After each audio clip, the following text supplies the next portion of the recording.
सारा संसार इस युद्ध में शामिल हो रहा है और सारे संसार के सारे राजा युद्ध लड़ने के लिए तैयार हैं, युद्ध के शंख बज चुके हैं।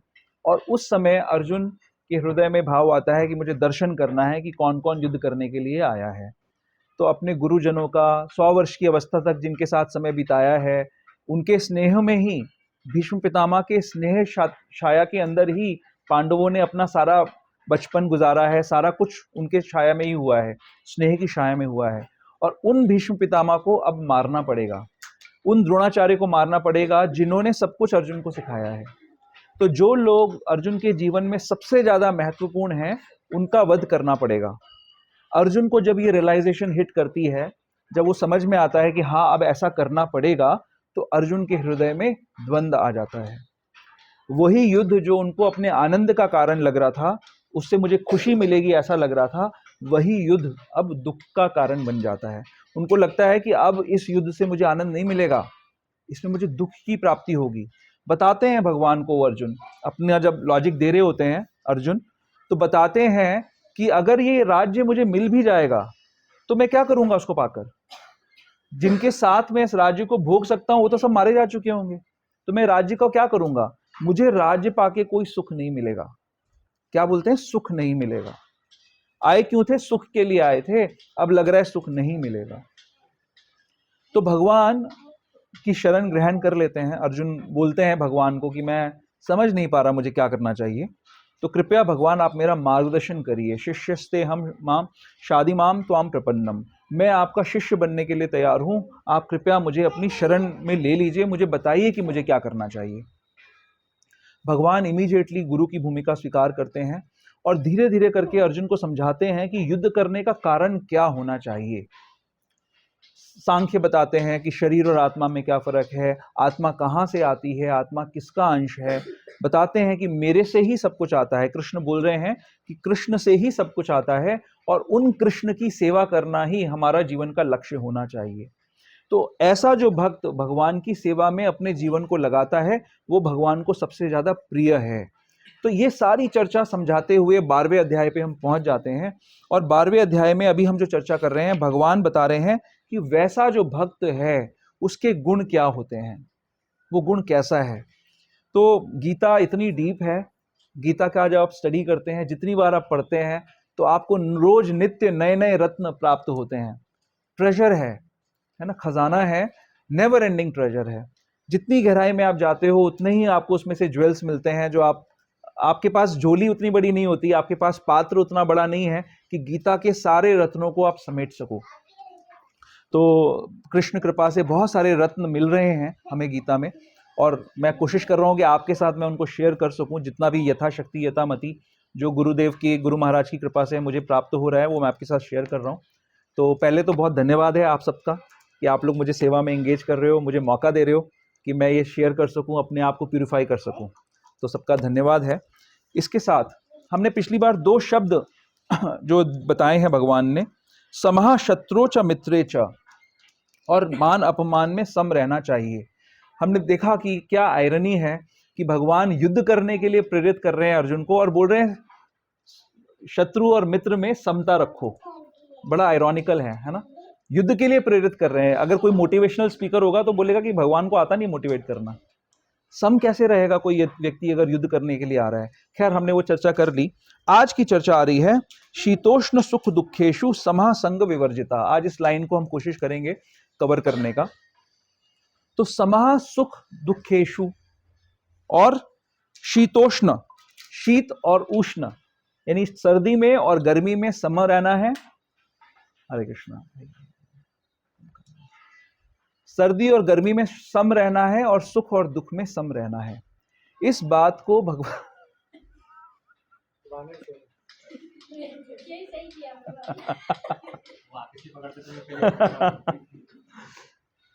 इस बात को भगवान स्टार्टिंग में ही कह दे रहे हैं। दूसरे अध्याय की शुरुआत में अगर आप अपनी गीता में 2.14 में जाएंगे तो क्या कह रहे हैं भगवान? मात्रः स्पर्शस्तु कौन्तेय शीतोष्ण सुख दुखदा आगम आपायनो नित्य ताम स्थितिक्षव भारता।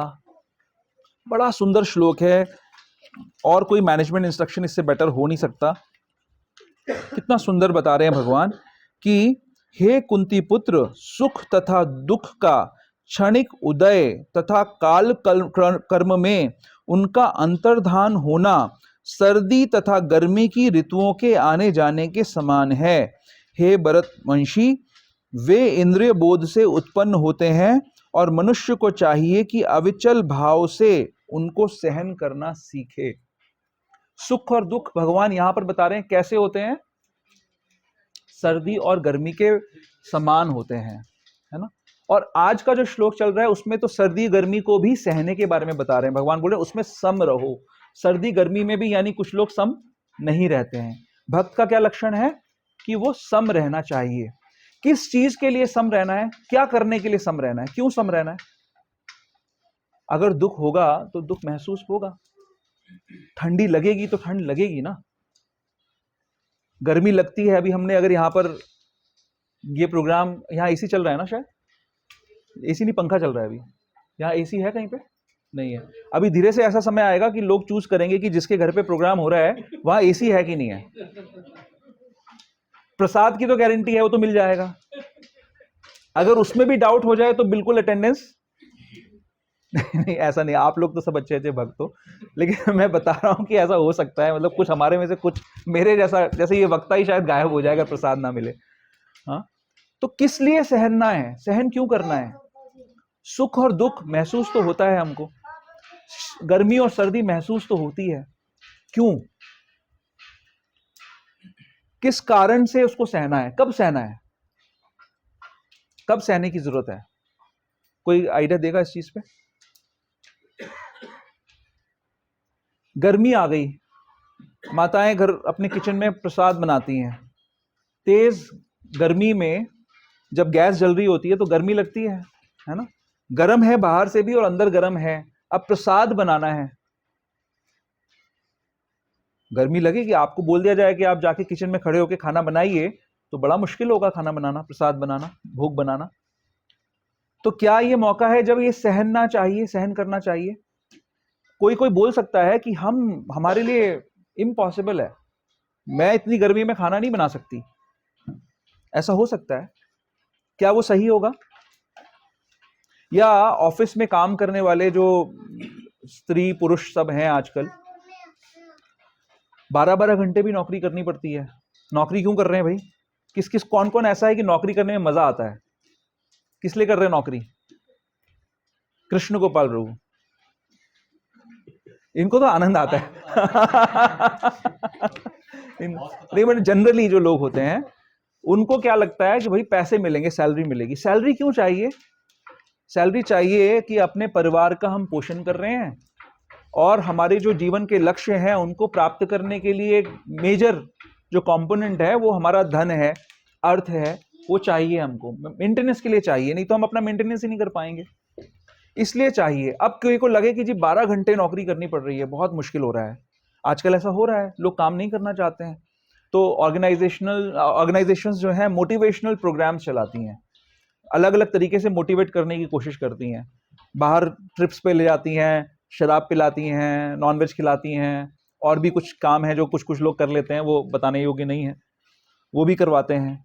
मोटिवेट करना पड़ता है। कोई बोल सकता है कि भाई मेरे से तो नहीं हो रहा इतना ज्यादा, इतनी मेहनत मेरे से नहीं हो रही है, मैं नहीं कर सकता। सही है क्या वो? किस परिस्थिति में ये काम सही है, किस परिस्थिति में काम सही नहीं है? भगवान के लिए करा जाए तो वो सही है। अगर भगवान के लिए करा जाए तो वो सही है, नहीं तो आपने एग्जांपल दिया जो माता जी लोग भोग बनाते हैं, प्रसाद बनाते हैं, हाँ खुद के लिए बनाओगे हाँ तो छोड़ सकते हैं, फिर खाना नहीं बनाने की जरूरत है। किस प्रोसेस में वो करनी चाहिए, तो भगवान को सेंटर में रखे हुए करा जा सकता है। जनरली ये सारे चीजें तुम्हारे लिए बहुत सही कह रहे हो आप। और किसी का कोई सजेशन है? ये तो आप थियोरेटिकल बात कर रहे हो, मतलब आपके लिए प्रैक्टिकल है, बट जनरली लोगों के लिए थियोरेटिकल है। और प्रैक्टिकल क्या है?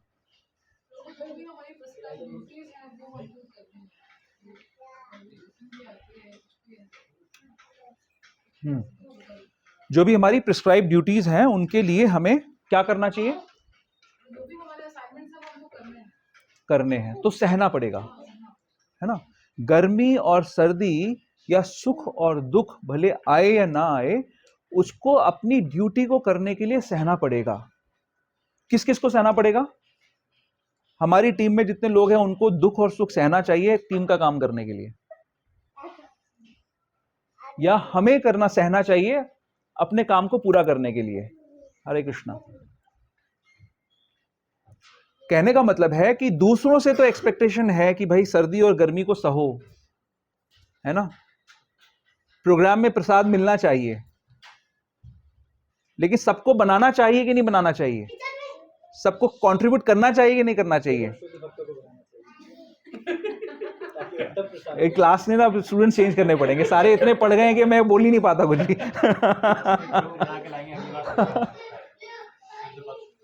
पॉइंट ये है कि भगवान, इसमें जो मैंने पिछली बार भी आप लोगों को पढ़वाया था, ये डिस्कशन इंपॉर्टेंट क्यों है? क्योंकि ये भगवान कह रहे हैं ऐसा भक्त मुझे प्रिय है। हम सब यहाँ पे भक्ति के लिए आए हैं, हमारा एक ही ऑब्जेक्टिव है।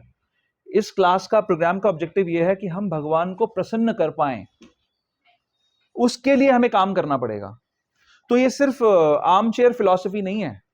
इसमें भगवान यहां पर कह रहे हैं भले ही भक्त के लक्षणों की कुछ पुनरावृत्ति हुई हो, लेकिन यह इस बात पर बल देने के लिए है कि भक्त को ये सारे गुण अर्जित करने चाहिए। सद्गुणों के बिना कोई शुद्ध भक्त नहीं बन सकता। अगर ये सुख और दुख, सर्दी और गर्मी हमारी ड्यूटीज, हमारी सेवा को करने में आड़े आते हैं, जैसे कल हम लोग वहां गए थे यूनिवर्सिटी में सेमिनार देने के लिए, तो यहाँ पर से कुछ भक्त, 10-12 भक्त इतनी गर्मी में खड़े होकर, खड़ा होना बहुत मुश्किल था, उस गर्मी में खड़े होकर बुक डिस्ट्रीब्यूशन कर रहे थे, और बहुत अच्छा डिस्ट्रीब्यूशन हुआ। ऑलमोस्ट 100 का तो क्रॉस पक्का हुआ होगा, स्कोर प्रॉपर्ली काउंट नहीं हुआ कल, लेकिन 100 से ऊपर हुआ होगा डिस्ट्रीब्यूशन मिनिमम। बहुत अच्छा डिस्ट्रीब्यूशन हुआ। तो ये तपस्या जो है ये भगवान को पसंद आई होगी। कुछ भक्तों ने ऐसा सोचा होगा कि इतनी गर्मी में हमसे नहीं हो पाएगा, हम नहीं कर पाएंगे, लेकिन जिसने ये तपस्या का प्रयास किया उसको कृपा मिलेगी कि नहीं मिलेगी? कृष्ण के लिए एक्स्ट्रा एफर्ट कर रहे हैं। अर्जुन को दुख नहीं होगा क्या भीष्म पितामह को मारने से? या उनको दुख नहीं हुआ क्या? जब महाभारत में मारा भीष्म पितामह को और द्रोणाचार्य को मारा तो दुख हुआ, बहुत दुख हुआ, बहुत दुख हुआ, लेकिन फिर भी किया। किसके लिए किया? कृष्ण के लिए किया। इसी प्रकार हमारी जो सेवाएं हैं, हमें जो 16 माला करनी है, बहुत सारे बहाने हो सकते हैं हमारे पास।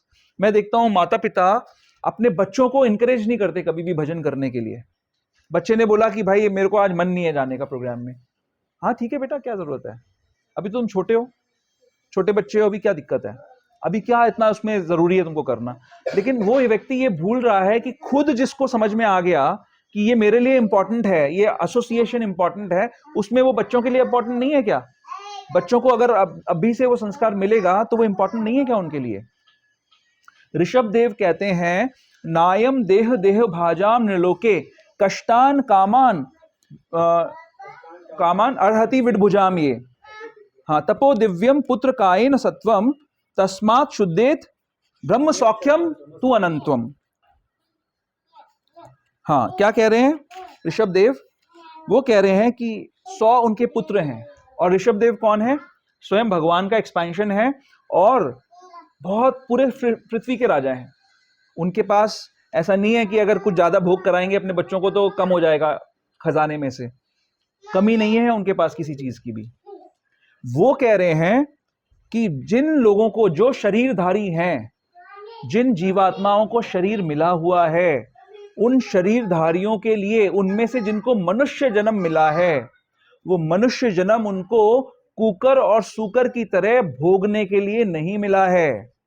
किस लिए मिला है? तपो दिव्यम पुत्र कायेन सत्वम। तपो दिव्य, दिव्य तप करने के लिए मिला है। राजा कह रहा है अपने बच्चों को, राजा का डेफिनेशन क्या है? चैतन्य महाप्रभु राजाओं के साथ एसोसिएट करना नहीं चाहते थे। प्रताप रुद्र जो राजा थे, उन्होंने उनसे मिलने के लिए मना कर दिया, ये बोल के कि ये तो भोगी है, ये कामी व्यक्ति है, ये स्त्रियों का संग करता है, इसके संग में मुझे इससे नहीं मिलना, मैं सन्यासी हूं। ये जो बात हो रही है ये राजर्षि हैं, ऋषभ देव राजर्षि हैं। दरवाजा बस बंद रख देना, बाहर ना जा पाए ना, बट दरवाजा बंद कर दो ना, कभी निकल गया बाहर तो गड़बड़ हो जाएगी।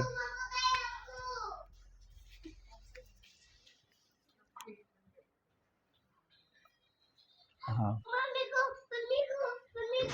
तो ऋषभदेव कह रहे हैं, ऋषभदेव स्वयं राजा हैं, राजर्षि हैं।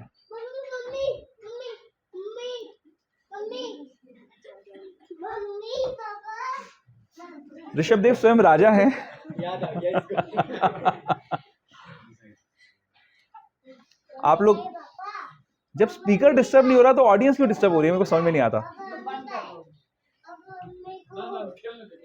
खेलने दो प्रभु, कोई दिक्कत नहीं है, बस आप लोग ध्यान इधर रखो, फिर मेरे को कोई दिक्कत नहीं है। ऋषभदेव राजर्षि हैं, वो राजा हैं स्वयं, और वो कह रहे हैं, अपने बच्चों को सिखा रहे हैं तपो दिव्यम। हमारे लिए आदर्श ऋषभदेव होने चाहिए। यहां पर सारे गृहस्थ लोग बैठे हुए हैं, सारे गृहस्थों का आदर्श ऋषभदेव होने चाहिए। और उनकी जो शिक्षाएं हैं, 5वें स्कंद के 5वें अध्याय की जो शिक्षाएं, जो गृहस्थ बनने वाले उनके लिए भी उनके लिए भी 5वें स्कंद के 5वें अध्याय में ऋषभदेव की शिक्षाएं दी गई हैं, जिसमें कितनी सुंदर वो बातें बता रहे हैं, कैसे हमें अपने बच्चों को डील करना चाहिए। हम लोग क्या करते हैं, अपने बच्चों को एक्सटेंडेड सेंस ग्रेटिफिकेशन सिखाते हैं। हम सोचते हैं कि हम तपस्या करेंगे, लेकिन हमारे बच्चे को तपस्या नहीं होनी चाहिए, उसके ऊपर कोई कष्ट नहीं आना चाहिए। ये सिर्फ एक सेंटिमेंटलिज्म है, ये स्वार्थ है, निजी स्वार्थ है। हम लोग अपने बच्चों के माध्यम से एंजॉय करने की कोशिश कर रहे हैं। हमें उन्हें ऐसा बनाना चाहिए कि हर परिस्थिति में वो रह पाए। हम लोग धूप में नहीं चलने देते अपने बच्चों को, ये सोचते हैं कि धूप लग जाएगा। अरे कोई पिघल जाएगा क्या, मोम का बना हुआ है क्या बच्चा, पिघल थोड़ी जाएगा। लेकिन अगर धूप सहने की आदत होगी तो जब आपके पास छाता नहीं होगा तब भी वो जिंदा रह पाएगा देने के लिए। आजकल क्या कर रहे हैं, जैसे हमने वो कहानी सुनी है ना बचपन में, कि एक बच्चा था, उसने देखा कि एक वो ग्रासहॉपर को क्या कहते हैं, टिड्डा, टिड्डे का बच्चा जो है अंडे में से बाहर निकलने की कोशिश कर रहा था, बड़ा जोर लगा रहा था। बड़ी विदीर्ण करने वाली कथा है देखा जाए तो। वो कोशिश कर रहा था कि बच्चा अंडे को तोड़ करके बाहर आए, और बहुत स्ट्रगल कर रहा था बुरी तरीके से। तो बच्चे को दया आ गई, जैसे माता पिता को दया आ जाती है अपने बच्चे को स्ट्रगल करता हुआ देख के, दया आ गई बच्चे को। तो उसने क्या किया, चलो मैं इसकी हेल्प कर देता हूं। तो उसने जो अंडे की जो ऊपर की परत थी उसको छील दिया। तो रिजल्ट क्या हुआ, बहुत बड़ी कृपा हो गई, बहुत बड़ी कृपा हो गई, वो बाहर आ गया। लेकिन अब उसके पैर जो हैं बेकार हो गए, अब वो चल नहीं सकता। तो जीवन भर वो अपंग हो गया। वो जो टिड्डा था वो अपंग हो गया, उसने उड़ने की शक्ति, चलने की शक्ति खो दी। किसने किया, कोई दुश्मन आ गया था, पाकिस्तान ने अटैक किया था उस टिड्डे के ऊपर।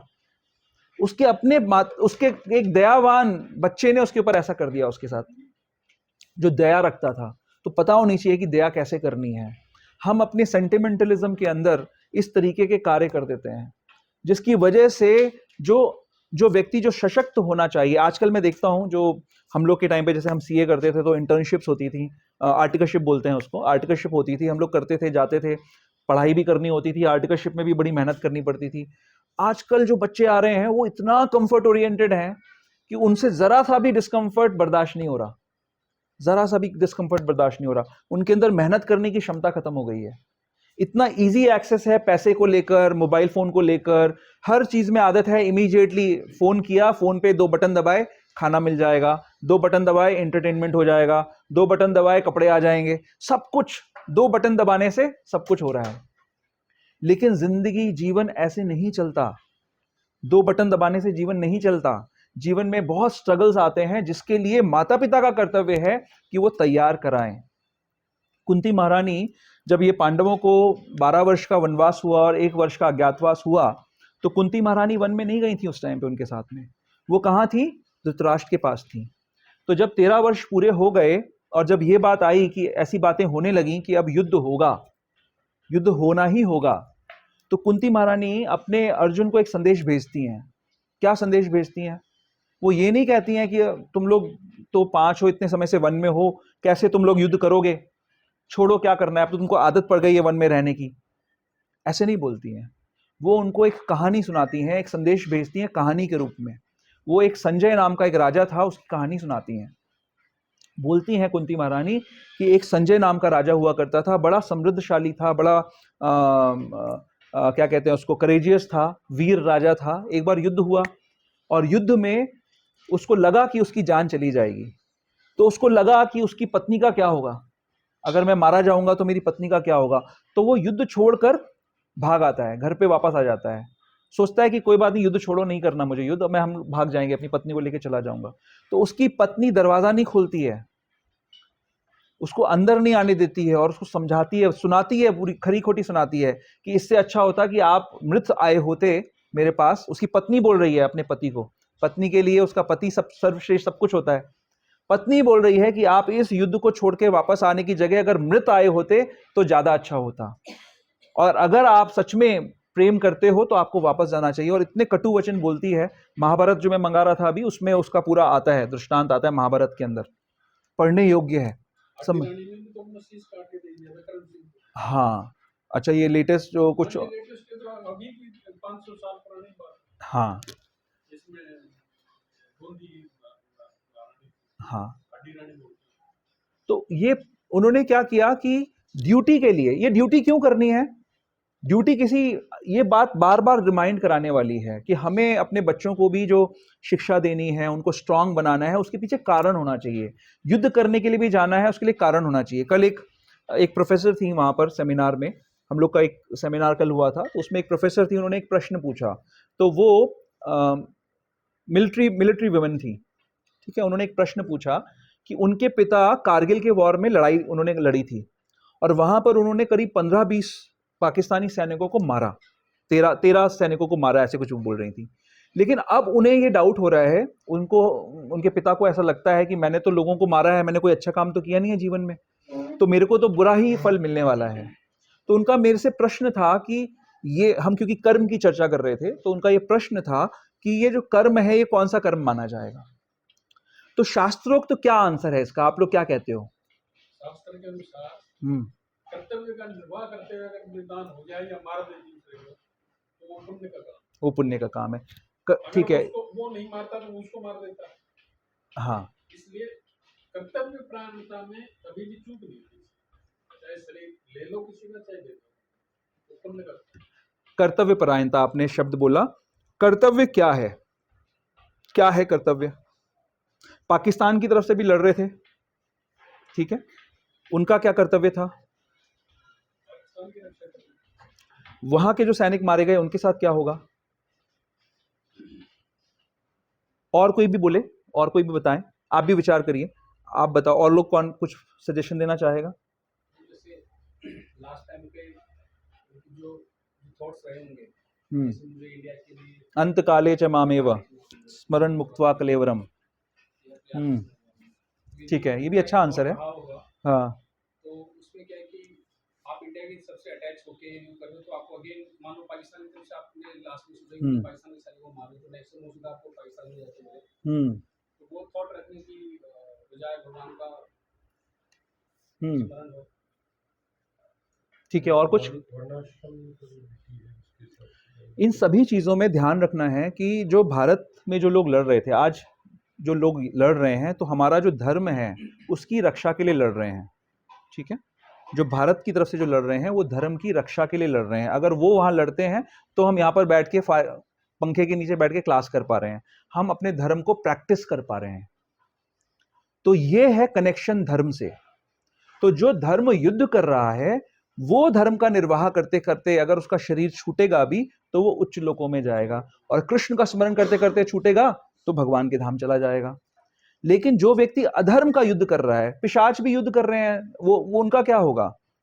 उनको हो सकता है कि उनके इस युद्ध शूरता के लिए उनको उच्च लोक मिल जाए, लेकिन उनको डिलीवरेंस नहीं मिल सकती, डिलीवरेंस नहीं मिल सकती। और जो अधर्म के लिए कर रहा है, किसी को प्रताड़ित कर रहा है, वो तो युद्ध ही नहीं है, है ना, तो उसको तो कोई उसका नुकसान ही होगा। एनीवेज, तो कमिंग बैक टू ड्यूटीज, तो हमें ये देखना है। तो कल, हाँ, उन्होंने मेरे से जब ये प्रश्न पूछा तो हमने उनको क्लैरिफाई करा कि भाई क्योंकि वो धर्म की रक्षा के लिए युद्ध कर रहे हैं, तो उनको ये नहीं सोचना चाहिए कि ये उनका कुछ उसमें उन्होंने गलत कर्म किया है, वो सही कर्म कर रहे हैं। और इस तरीके से हमें लिंकेज रखनी चाहिए। अगर कृष्ण को लिंक करके युद्ध करेंगे तो वो सही हो गया, अगर लिंक किए बिना युद्ध कर रहे हैं तो बेकार है, उसका गलत है, वो यूज नहीं है। तो इसीलिए धर्मपरायणता, अभी प्रभुपाद जी के जब प्रभुपाद लेक्चर्स देते थे तो उसमें उन्होंने एक बड़ा सुंदर एक दृष्टांत कोट करते थे विमेन को लेकर, लेडीज को लेकर। वो एक कहानी बताते हैं एक भिक्षुक की, एक भिखारिन की, एक भिखारिन थी जो कि सुंदर थी देखने में, और जो उसका पति था वो कोढ़ी था, उसको कोढ़ हो गया था और उसके हाथ पैर गल चुके थे कोढ़ के कारण। लेकिन वो भिखारिन सुंदर होते हुए भी अपने पति को नहीं छोड़ती है उस अवस्था में भी। वो रोज प्रभुपाद बताते हैं कि रोज उसको स्नान कराती थी अच्छे से नहला धुलाकर, और फिर वो जब भिक्षा के लिए निकलती थी तो खुद उसको ठेलते हुए जाती थी और भिक्षा लेती थी। वो इतनी सुंदर थी कि उससे और लोग अट्रैक्ट हो सकते थे, उसकी ब्यूटी को अप्रिशिएट कर सकते थे, उसके पास और रास्ते थे। बट उसने क्या चयन किया? वो क्या कर रही है कि मैं धर्म का निर्वाह कर रही हूं। ठीक है, अब यहां पर भी एक एंगल है जो हमें समझना है। एक है भौतिक धर्म, जो कि अब खत्म होता जा रहा है लगभग। भौतिक धर्म क्या है कि भाई पत्नी को पति का, पति को पत्नी का ध्यान रखना चाहिए, लेकिन इस बात में कृष्ण का लिंक नहीं आया। लेकिन इस बात में यह बात जुड़ जाए कि पत्नी को पति का ध्यान और पति को पत्नी का ध्यान इसलिए रखना चाहिए क्योंकि कृष्ण ने ये रूल बनाए हैं, जो प्रभु जी कह रहे थे वर्णाश्रम बनाया है, जिस वर्णाश्रम से, जिसका पालन करने से कृष्ण प्रसन्न होंगे, इसलिए मुझे ये काम करना है। तो सडनली ये सारा का सारा सेवा आध्यात्मिक बन जाती है। 3 तरीके के कर्म हैं, अकर्म, सकर्म और विकर्म। अगर वो लेडी अपने पति को छोड़ दे, दुख की अवस्था में उसको छोड़ दे, तो क्या होगा? ये विकर्म हो जाएगा, उसका अपराध उसको लगेगा। अगर वो लेडी उसको सर्व करे बिना ये सोचे कि ये कृष्ण की वजह से मैं कर रही हूं, तो क्या हो जाएगा? सकर्म हो जाएगा, सकाम कर्म हो जाएगा, कुछ अच्छा फल मिल जाएगा। लेकिन अगर वो सेवा ये सोच के करे, वही सेवा ये सोच के करे कि मैं इसलिए कर रही हूं क्योंकि इससे कृष्ण प्रसन्न होंगे, भगवान ने मुझे ट्रस्टी बनाया है इसका, इसलिए मुझे ये करना चाहिए, तो वो आध्यात्मिक बन जाएगा। बट इसके लिए, ऐसा कर पाने के लिए, सकर्म या अकर्म दोनों करने के लिए क्या चाहिए? सुखे दुखे समे कृत्वा। सुख हो या दुख हो, एक्शन हमें करना पड़ेगा। आप अगर 2.38 में जाएंगे गीता की, क्या कह रहे हैं भगवान? सुखे दुखे समे कृत्वा लाभा लाभो जयो जया जयो ततो युद्धाय युज्यस्व नैवम पापम अवाप्स्यसि। क्या मतलब है? तुम सुख या दुख, हानि या लाभ, विजय या पराजय का विचार किए बिना युद्ध के लिए युद्ध करो। ऐसा करने पर तुम्हें कोई पाप नहीं लगेगा। मैं चाहता हूं, कृष्ण चाहते हैं कि युद्ध करो, इसलिए युद्ध करने के लिए युद्ध करो, तो तुम सारे पाप कर्मों से बच जाओगे, पाप नहीं लगेगा तुमको। तो हमें इसके लिए ट्रेन करना पड़ेगा अपने आप को। अभी कुछ एक किसी से बात चल रही थी, यहाँ आने से ठीक पहले ही मेरी किसी से वार्तालाप हो रहा था। उस लेडी के जीवन में अनफॉर्चुनेटली उनका सेपरेशन होने वाला था और उनको परसों जाना है साइन करने के लिए सेपरेशन। तो उनका मेरे पास फोन आया, तो उनको दुनिया में 50,000 लोग 50,000 चीजें बता रहे हैं। मोस्टली सब लोग ये बोल रहे हैं कि आपको अपने पति को छोड़ देना चाहिए। और वो लेडी का मेरे पास फोन आया ये पूछने के लिए कि प्रभु जी मुझे क्या करना चाहिए। और वो जो जिसको छोड़ना चाहती है, वो उसकी कुछ फिजिकल कमियां हैं उस व्यक्ति की। ठीक है, तो लोग बोल रहे हैं कि इसको छोड़ देना चाहिए, इसके साथ नहीं रह सकते आप, ये नहीं सुधर सकता, सुधरेगा नहीं कभी भी, तो छोड़ देना चाहिए। क्या कहते हो आप लोग कि क्या करना चाहिए? और बड़े बड़े वैष्णव भी उसको ये सलाह दे रहे हैं। क्या करना चाहिए आपके हिसाब से? हाँ, क्या करना चाहिए? अपने जीवन का दुख का कोटा है, वो तो फिक्स है। अगर हम स्किप करेंगे अभी रिस्पॉन्सिबिलिटी, वो कोटा तो हमको नेक्स्ट बर्थ पे, कमिंग बर्थ पे पूरा करना ही। अगर इस फॉर्म में दुख है, तो दुख को मतलब अगर ये कष्ट में है तो उसको इस जन्म में कंप्लीट करना है as a duty. This is my understanding. जय। और जय। और कोई कुछ कहना चाहता है इस बारे में? कृष्ण चाहते हैं, कृष्ण ने उनको पति बनाया है। हाँ, तो कृष्ण की इच्छा के लिए, उनके सम्मान के लिए उनको उनके साथ जय। Very nice. और किसी का कुछ इसका अपोजिट, किसी का कोई विचार है? कोई जेन्युइन आप बोल सकते हैं। अगर किसी को ऐसा लगता है कि कुछ अलग विचार होना चाहिए तो आप बोल सकते हैं।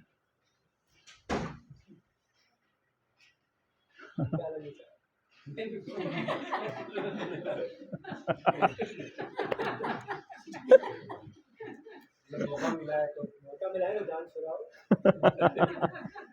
लेकिन कर्म कभी भी पीछा नहीं छोड़ता।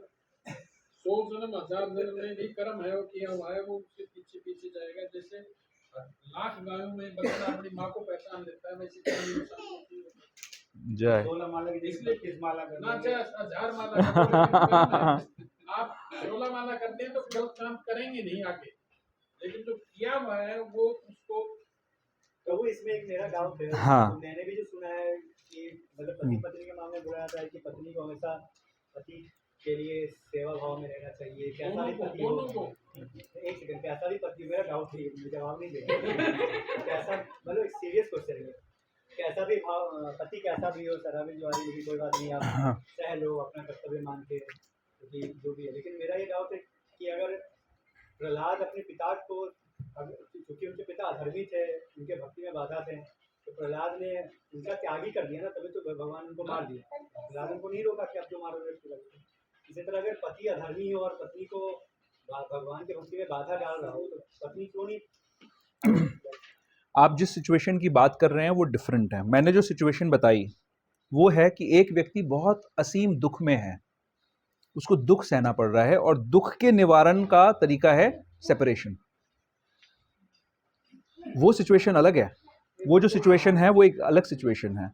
मैं जिस सिचुएशन की बात कर रहा हूं कि भौतिक कष्ट से बचने का तरीका है। आजकल क्या होता है, पिता पुत्र, पति पत्नी, भाई भाई क्या करते हैं, सेपरेट हो जाते हैं, जान छुड़ा लेते हैं, अलग हो जाते हैं, अपनी ड्यूटीज को नहीं करते हैं, क्योंकि साथ में रहने में दुख होगा, साथ में रहने में दुख होगा। दूसरी सिचुएशन लेते हैं थोड़ी सी। शादी हुई, शादी के बाद पता लगा कि पत्नी को कैंसर हो गया है, कैंसर में बहुत पैसा खर्च होगा, बहुत बुरी स्थिति होगी, क्या करेगा, क्या करना चाहिए ऐसे में? पति को इलाज कराना चाहिए। लेकिन क्या करते हैं लोग, हाथ खड़े कर देते हैं, सेपरेशन हो जाते हैं लोगों के इन सब बातों को लेकर। यहीं पे हमें समझना है कि हमारी ड्यूटी, पहले अगर बीच में केंद्र में कौन रहना चाहिए, कृष्ण, कि भगवान ने हमें इस संबंध में इकट्ठे किया है, तो आउट ऑफ इक्वेशन है, ऐसा हो ही नहीं सकता कि हम उसको खत्म करेंगे, ये है ही नहीं, ये पॉसिबिलिटी ही नहीं है। आर्टिफिशियली खत्म करोगे तो जैसे माता जी बता रही थी कि जो आपके कोटा में जो दुख है वो आपको पकड़ लेगा। प्रभु जी ने जैसे बताया कि जैसे लाखों गायों में से बछड़ा अपनी मां को पहचान लेता है, वैसे ही हमारा कर्म फल हमें कहीं से भी ढूंढ के निकाल लेगा और हमें छोड़ेगा नहीं, उसके साथ ब्याज के साथ हमें उसको चुकाना पड़ेगा। तो अच्छा ये है कि उस कर्म फल को हम अभी सहें, ये समझें कि जो दो व्यक्ति हैं जिनके बीच में पारस्परिक कुछ प्रॉब्लम्स हैं, वो व्यक्ति भी हमारे कर्मों के फलों के अनुसार हैं हमारे जीवन में, उनसे भागने का कोई सोल्यूशन नहीं है, वो हमारे कर्मों के अनुसार हमें मिले हैं। और उनके साथ रहने में अगर हमें दुख भी मिल रहा है तो समय कृत्वा, सम रहो, उस दुख को सहो और अपनी ड्यूटी को करो। एक्सपेक्टेशन मत करो दूसरे से, दूसरा आपको आपके कर्मों का फल देने के लिए निमित्त बन रहा है, वो सिर्फ निमित्त है। अगर वो व्यक्ति नहीं होता, कोई दूसरा होता तो वो भी निमित्त बनता, कोई भी होता वो। लेकिन हमें ऐसा लगता है कि एक फला व्यक्ति ही हमारे को दुख देने के लिए आया है, ऐसा नहीं है, वो तो निमित्त बनकर आया है हमारे ही कर्मों का फल हमें देने के लिए। लेकिन आज की सिचुएशन, जो कलयुग की सिचुएशन है, जहां पर हम फास्ट फूड वर्ल्ड में रहते हैं, जहां पे हर चीज हमें फास्ट चाहिए, हर चीज का हम तुरंत निर्णय कर लेते हैं, और जहां पर कोई रिस्पॉन्सिबिलिटी हम लेना नहीं चाहते, हम ये भूल जाते हैं कि जो कुछ हमारे जीवन में हो रहा है वो हमारे कर्मों का फल है और उसके द्वारा ही कोई दुख और सुख जनित हो रहा है। दूसरे लोग तो सिर्फ निमित्त बन रहे हैं उनको देने के लिए। तो उस सिचुएशन में रहना चाहिए और उसको उसके लिए तैयारी करनी पड़ेगी। बच्चे आजकल क्यों डिवोर्सेस इतने ज्यादा हो रहे हैं, मैं आपको बता रहा हूं, अभी मैं 3 केसेस को डील कर रहा हूं, डिवोर्सेस के 3 केसेस को, जहां पर बिल्कुल ही बेवकूफी के कारणों से डिवोर्सेस हो रहे हैं, और उनको मैं शिक्षा दे रहा हूं कि कैसे उसको कंट्रोल करना चाहिए। ये भगवान की दया से अगर इनको आज बात समझ में आ गई तो परसों जो साइन करना था उन्होंने अपने लॉयर को मैसेज भेज दिया कि मुझे नहीं करना डिवोर्स। उन्होंने ये मान लिया कि हम जो है, मैंने उनको बोला यही बात जो आप लोगों ने बताई, मैंने उनको बोला कि आप 1 और 1 11 बनकर उस प्रॉब्लम को सॉल्व करने की कोशिश करो। जैसे किसी को कैंसर हो जाता है, अगर एक स्पाउस को कैंसर हो गया तो दूसरा हेल्प करेगा, दोनों मिलकर उसको ट्रीट करेंगे। तो आप उस व्यक्ति की प्रॉब्लम को ट्रीट करो, भागो मत वहां से। वो पत्नी जो सबसे बड़ी पार्टनर है हर चीज में, वही छोड़ के चली जाएगी तो कैसे सॉल्व हो सकती है प्रॉब्लम? तो ये शिक्षा कोई नहीं दे रहा है। माता पिता क्या समझा रहे हैं? उसके भी माता पिता उसको ये समझा रहे हैं कि छोड़ दे। उस बिचारी के पास दुनिया में एक भी व्यक्ति ऐसा नहीं है जो उसको बोले कि मत छोड़ो। सिर्फ प्रभुपाद हैं, और उसने क्योंकि प्रभुपाद की शिक्षा को सुना है इसलिए उसके अंदर ये भाव है कि मुझे कोई बोल नहीं रहा और उसको लग रहा है कि गलत हो रहा है, तो वो पूछ रही है लोगों से, पता कर रही है कि कोई बता दे, कोई एक जन तो बोल दे कि मत छोड़ो। तो हम सभी लोग, ये समाज किन लोगों से बना हुआ है? हम सभी लोग इस समाज का निर्माण कर रहे हैं। हम सभी के बच्चे हैं, हम सभी के बच्चे बड़े होकर वही विवाह में जाएंगे, विवाह बंधन में बंधेंगे जाकर। अगर हम अभी नहीं सिखाएंगे अपने बच्चों को, इसके काबिल नहीं बनाएंगे, तो वो कैसे भगवान के बताए हुए धर्म का पालन करेंगे? अगर हम अभी पैम्पर करते रहेंगे अपने बच्चों को, अपने ऊपर जो डिपेंडेंट लोग हैं, तो वो कैसे इस काबिल बनेंगे कि कल वो समाज में रहकर भगवान का दिया हुआ मार्ग का अनुसरण कर पाए? हमें अभी समझना। इसीलिए श्री प्रभुपाद की किताबें इतनी इंपॉर्टेंट हैं। कल जहां हम सेमिनार देने गए थे, वहां पे जो डीन थे उनकी यूनिवर्सिटी के, उन्होंने मेरे साथ आधा घंटा 1 घंटा चर्चा करी कि बच्चों के कितने इश्यूज हैं आजकल, कितने सारे इश्यूज हैं बच्चों के, मेंटल इश्यूज उनके इतने सारे हैं। And they were very thankful. वो बोल रहे हैं कि हमको चाहिए कि कोई आके, आप लोग आइए, रेगुलर आइए और हमें बताइए कि कैसे बच्चों को सिखाइए। क्यों हमें सिखाना पड़ रहा है? उन बच्चों के माँ बाप नहीं है क्या? हमारे तो बच्चे नहीं है वो, हम क्यों जाएंगे जी सिखाने? क्यों नहीं सारे माँ बाप रिस्पॉन्सिबिलिटी लेते हैं अपने बच्चों को सही शिक्षा देने की? क्योंकि माता पिता को खुद ही नहीं पता कि सही क्या है क्या गलत है।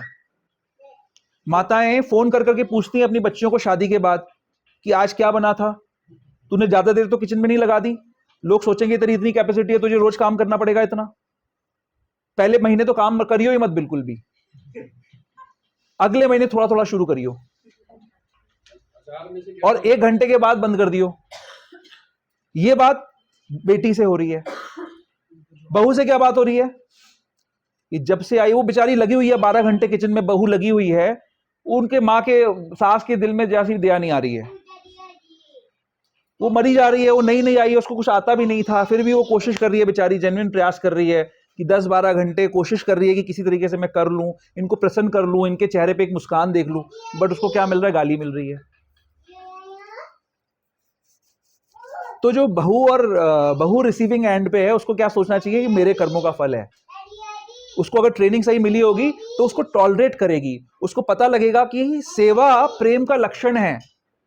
अगर मैं इनकी सेवा करती रहूंगी ना निष्काम भाव से, तो एक दिन इनके पत्थर जैसे हृदय के अंदर भी मैं प्रेम जागृत कर लूंगी। यह शिक्षा होनी चाहिए, माता पिता को यह शिक्षा देनी चाहिए। और बेटी को यह शिक्षा होनी चाहिए कि जब मां भड़काए तो बेटी मां को मना कर दे कि मां मेरा दिमाग मत खराब करो इस तरीके की बातें करके, मेरी जो ड्यूटी है ना मुझे करने दो। ये शिक्षा होनी चाहिए। ऐसे हैं, एग्जाम्पल्स हैं। एक बड़ा अच्छा एक मैसेज आया था कुछ समय पहले मेरे पास। उसमें क्या हुआ कि एक बहू, नई नवेली बहू अपने घर पे गई और उसके पास कुछ गिफ्ट्स आए उसके घर से, उसके माता पिता के घर से, और उसमें एक नोट था। तो सास ने क्या किया कि सोचा कि इसमें ना जरूर कुछ ऐसी बात होगी भड़काने वाली, तो ऐसा करती हूँ कि ये बहू तक पहुंचने ना पाए कागज, खत क्या है पहले मैं पढ़ूंगी इसको। और वो पढ़ने के बाद वो रोने लग गई। कौन रोने लग गई? सास रोने लग गई। क्या लिखा था उसमें और क्या भेजा गया था? किसी ने पढ़ी है ये स्टोरी? किसी ने पढ़ी है? उसमें ये था, उसके पिता ने वो लेटर लिखा था और एक अगरबत्ती का पैकेट भेजा था। अगरबत्ती का पैकेट भेजकर पिता ने शिक्षा और एक लेटर लिखा था। उसने लिखा था कि बेटी तू जहां गई है ना, वहां पर तू अगरबत्ती की तरह बन जा। अगरबत्ती क्या करती है? और खुशबू फैलाती है। तो ये जब सास ने पढ़ा कि देखो कितने अच्छे संस्कार लेके आए। कोई ऐसा थोड़ी होता है कि कोई किसी को जला देता है, ये तो मूवीज में दिखाते हैं पागलपने की चीजें। मूवीज क्या इंप्रेशन क्रिएट कर रही है कि सारा समाज ऐसा हो गया है हमारा जहां पर सारी स्त्रियों को, सारी सासें सारी बहुओं को जला देती हैं। ये मूवीज और टीवी सीरियल्स में दिखाया जाता है, लेकिन संस्कृति ऐसी नहीं है। हमारे यहाँ संस्कृति देवी मानते हैं, हम पूजा करते हैं, लक्ष्मी मानते हैं हमारे घर पे कोई स्त्री आती है तो। लेकिन छोटी छोटी बातों पे झगड़े होते हैं। जो 3 डिवोर्स केसेस की मैं बात कर रहा हूं, बहुत छोटी छोटी बातों पे झगड़े हो रहे हैं उनके, कोई सिग्निफिकेंट इशू नहीं है। एक आध केस सिग्निफिकेंट है जो आज भगवान की कृपा से अब एग्जीक्यूट हो जाए, मतलब वो ना दे फाइनली डिवोर्स, बट अभी उसने कहा तो यही है मुझे। तो बहुत छोटी छोटी बातों पे डिफरेंसेस होते हैं लोगों के, कोई जलाता नहीं है किसी को, लेकिन फिर भी लोग सेपरेट होने के लिए तैयार हो जाते हैं बहुत छोटी छोटी बातों पे। लेकिन अगर अच्छी शिक्षा दी जाए, अगर ये शिक्षा दी जाए कि सुखे दुखे समे कृत्वा लाभा लाभो जया जयो, अगर ये बताया जाए कि सम रहो, जो भक्त मुझे प्रिय है, कृष्ण को जो प्रिय है वो है जो सुख दुख में सम रहता है, शीत उष्ण में सुख खुश रहता है, तो उसको ऐसी शिक्षा देने वाले का घर कभी खराब नहीं हो सकता। और जिसका घर खराब नहीं हो सकता वो फिर भक्ति की बात सोच सकता है। जिसका घर ही खराब हो रहा है, जिसको पता ही नहीं है कि घर में कैसे रहना है, वो कृष्ण के धाम में जाकर भगवान के संगियों के संग में सेवा करेगा जाके?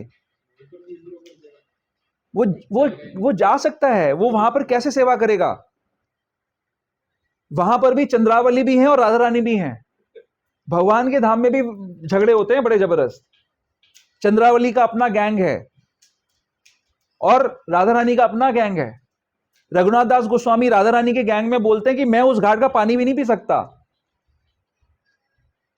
ये राधा रानी की विरोधी है चंद्रावली। मैं नहीं वहां पर भी है, भगवान की सेवा को लेकर टसल है। तो हमें सहना आना चाहिए और हमें ये सिखाना पड़ेगा। हम इस रिस्पॉन्सिबिलिटी को डेलीगेट नहीं कर सकते आगे कि अपने बच्चों को नहीं सिखाएंगे जी, और दूसरे का बच्चा दिखेगा पूछेंगे इसकी माँ ने सिखाया था इसको सहना। ऐसे थोड़ी होता है। आप अपने आप इस जिम्मेदारी को ले सकते हैं और जो ये कर लेगा उसका जीवन बहुत सुखमय हो जाएगा। मैं आपको बताता हूं, एक बार की बात है, मेरी मदर जो है बहुत स्ट्रिक्ट थी पढ़ाई लिखाई को लेकर कि पढ़ाई लिखाई करनी पड़ेगी। और मैं मतलब ठीक है, मतलब मैं पढ़ता था, ऐसा कुछ नहीं है। लेकिन एक बार क्या हुआ कि हरे कृष्ण माता जी, मैं बीमार पड़ गया एग्जाम के पहले। ठीक है, तो वैसे तो ये आउट ऑफ क्वेश्चन था कि मैं बोलूं कि मैं एग्जाम नहीं दूंगा, एग्जाम तो देना ही पड़ता था। तो एक बार बीमार पड़ गया तो थोड़ा सा ये आ गई, कंसिडरेशन आ गई कि ऐसे बोला जा सकता है कि मैं बीमार पड़ गया हूं तो एग्जाम कैसे दूं।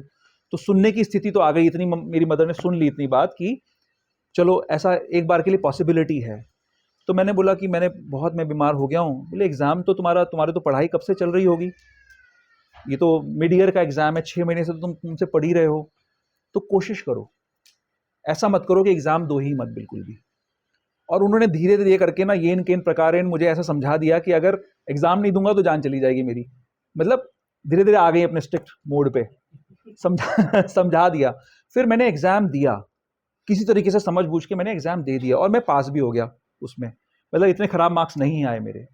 वो चीज मुझे उन्होंने किस चीज से रोका, मुझे परीक्षा से भागने के लिए उन्होंने मुझे रोक के एक शिक्षा दी मेरे को कि कितनी भी मुश्किल परिस्थिति हो, उस समय मुश्किल परिस्थिति थी, ऐसा था कि इज्जत चली जाएगी, फेल हो जाऊंगा शायद, लेकिन समझाया उन्होंने कि नहीं ठीक है, एग्जाम से भागो मत, कोशिश करो, तुमने थोड़ा बहुत तो करा ही होगा, उससे थोड़ा शायद पास हो जाओ, कुछ सीखने को मिलेगा, आगे के लिए अच्छे प्रिपेयर हो जाओगे।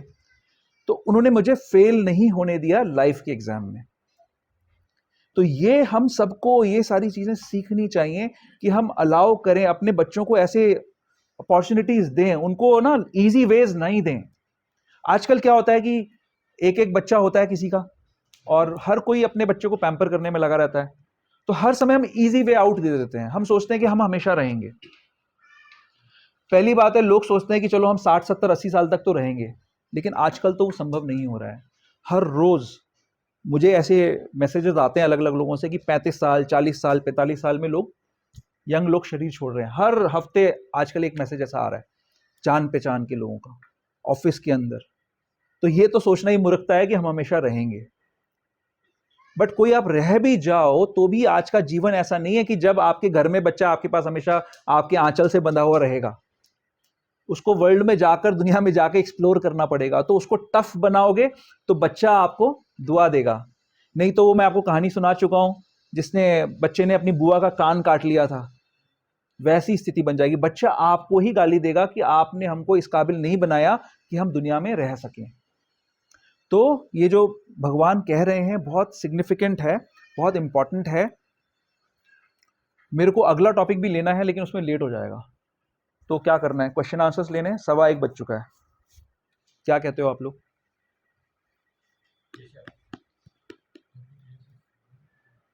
वो भी बहुत बड़ा टॉपिक है, संग विवर्जिता।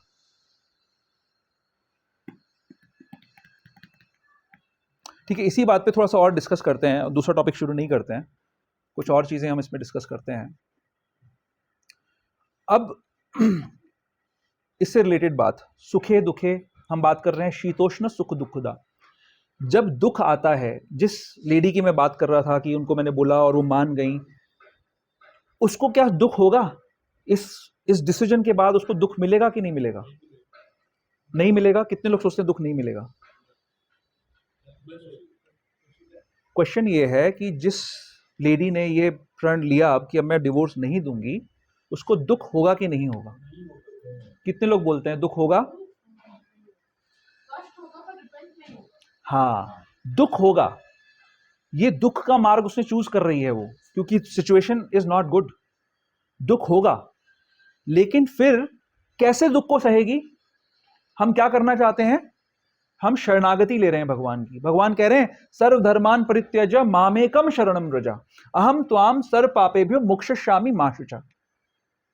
हम शरण लेने की बात कर रहे हैं। शरणागति क्या है? शरणागति के अंदर क्या आता है? क्या आता है? अनुकूल से संकल्प, प्रतिकूल से वर्जनम। आगे के दो श्लोक क्या है? दो बातें क्या है? रक्षित इति विश्वासो। आगे क्या है? गुप्तत्वेन वर्णम तथा। क्या है गुप्तत्वेन वर्णम तथा? हमेशा भगवान हमें मेंटेन करेंगे और हर परिस्थिति में हमारी रक्षा करेंगे। ये दो बातें अगर हमारे दिमाग में रहे, अगर हम शरणागत हैं भगवान के, तो उस शरणागति से हमें दुख सहने की शक्ति मिल जाएगी।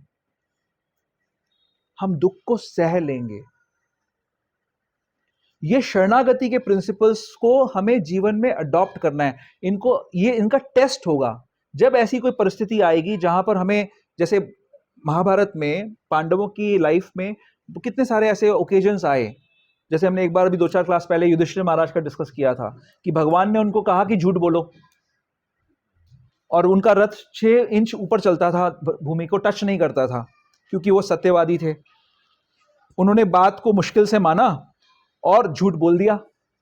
उसके बाद रथ नीचे आ गया, जमीन से टच होने लग गया। तो क्या हुआ? टेस्ट में पास हो गए या फेल हुए? फेल हुए, क्योंकि उन्होंने भगवान की बात को इमीडिएटली नहीं माना। अगर इमीडिएटली उस समय भगवान की बात को मानकर उन्होंने सही डिसीजन लिया होता तो उनका रथ ऊपर ही रहता, 6 इंच ऊपर रहता। लेकिन क्योंकि उन्होंने हिचकिचाए, इसलिए वो अपने टेस्ट में फेल हो गए। ऐसे हर किसी के जीवन में हमारे पास हो सकता है कि इतने बड़े बड़े ओकेजन्स ना आए, इतनी बड़ी बड़ी विपदाएं ना हो हमारे जीवन में, जैसे कि पांडवों के जीवन में थी। ऐसी विपदाएं ना हो, लेकिन फिर भी हमारे लिए वो विपदाएं बड़ी हो सकती हैं। हर डिसीजन के टाइम पे हमें ये निर्णय लेना पड़ेगा कि हम भगवान को केंद्र में रखकर शरणागति, ये सोच रहे हैं कि नहीं सोच रहे हैं?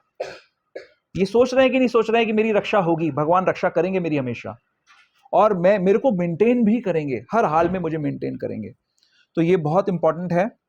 ऐसा समझिए कि जैसे जो शरणागत होता है ना, वो ये सोचता है कि जैसे कोई ट्रेन की जर्नी है, विदाउट टिकट आप सफर कर रहे हो, तकलीफ होती है ना, विदाउट टिकट खड़े होना पड़ सकता है, सीट नहीं मिलेगी, लेकिन आपको पता है भय भी रहता है, लेकिन आपको पता है कि अगले दिन डेस्टिनेशन पे हम पहुंच जाएंगे।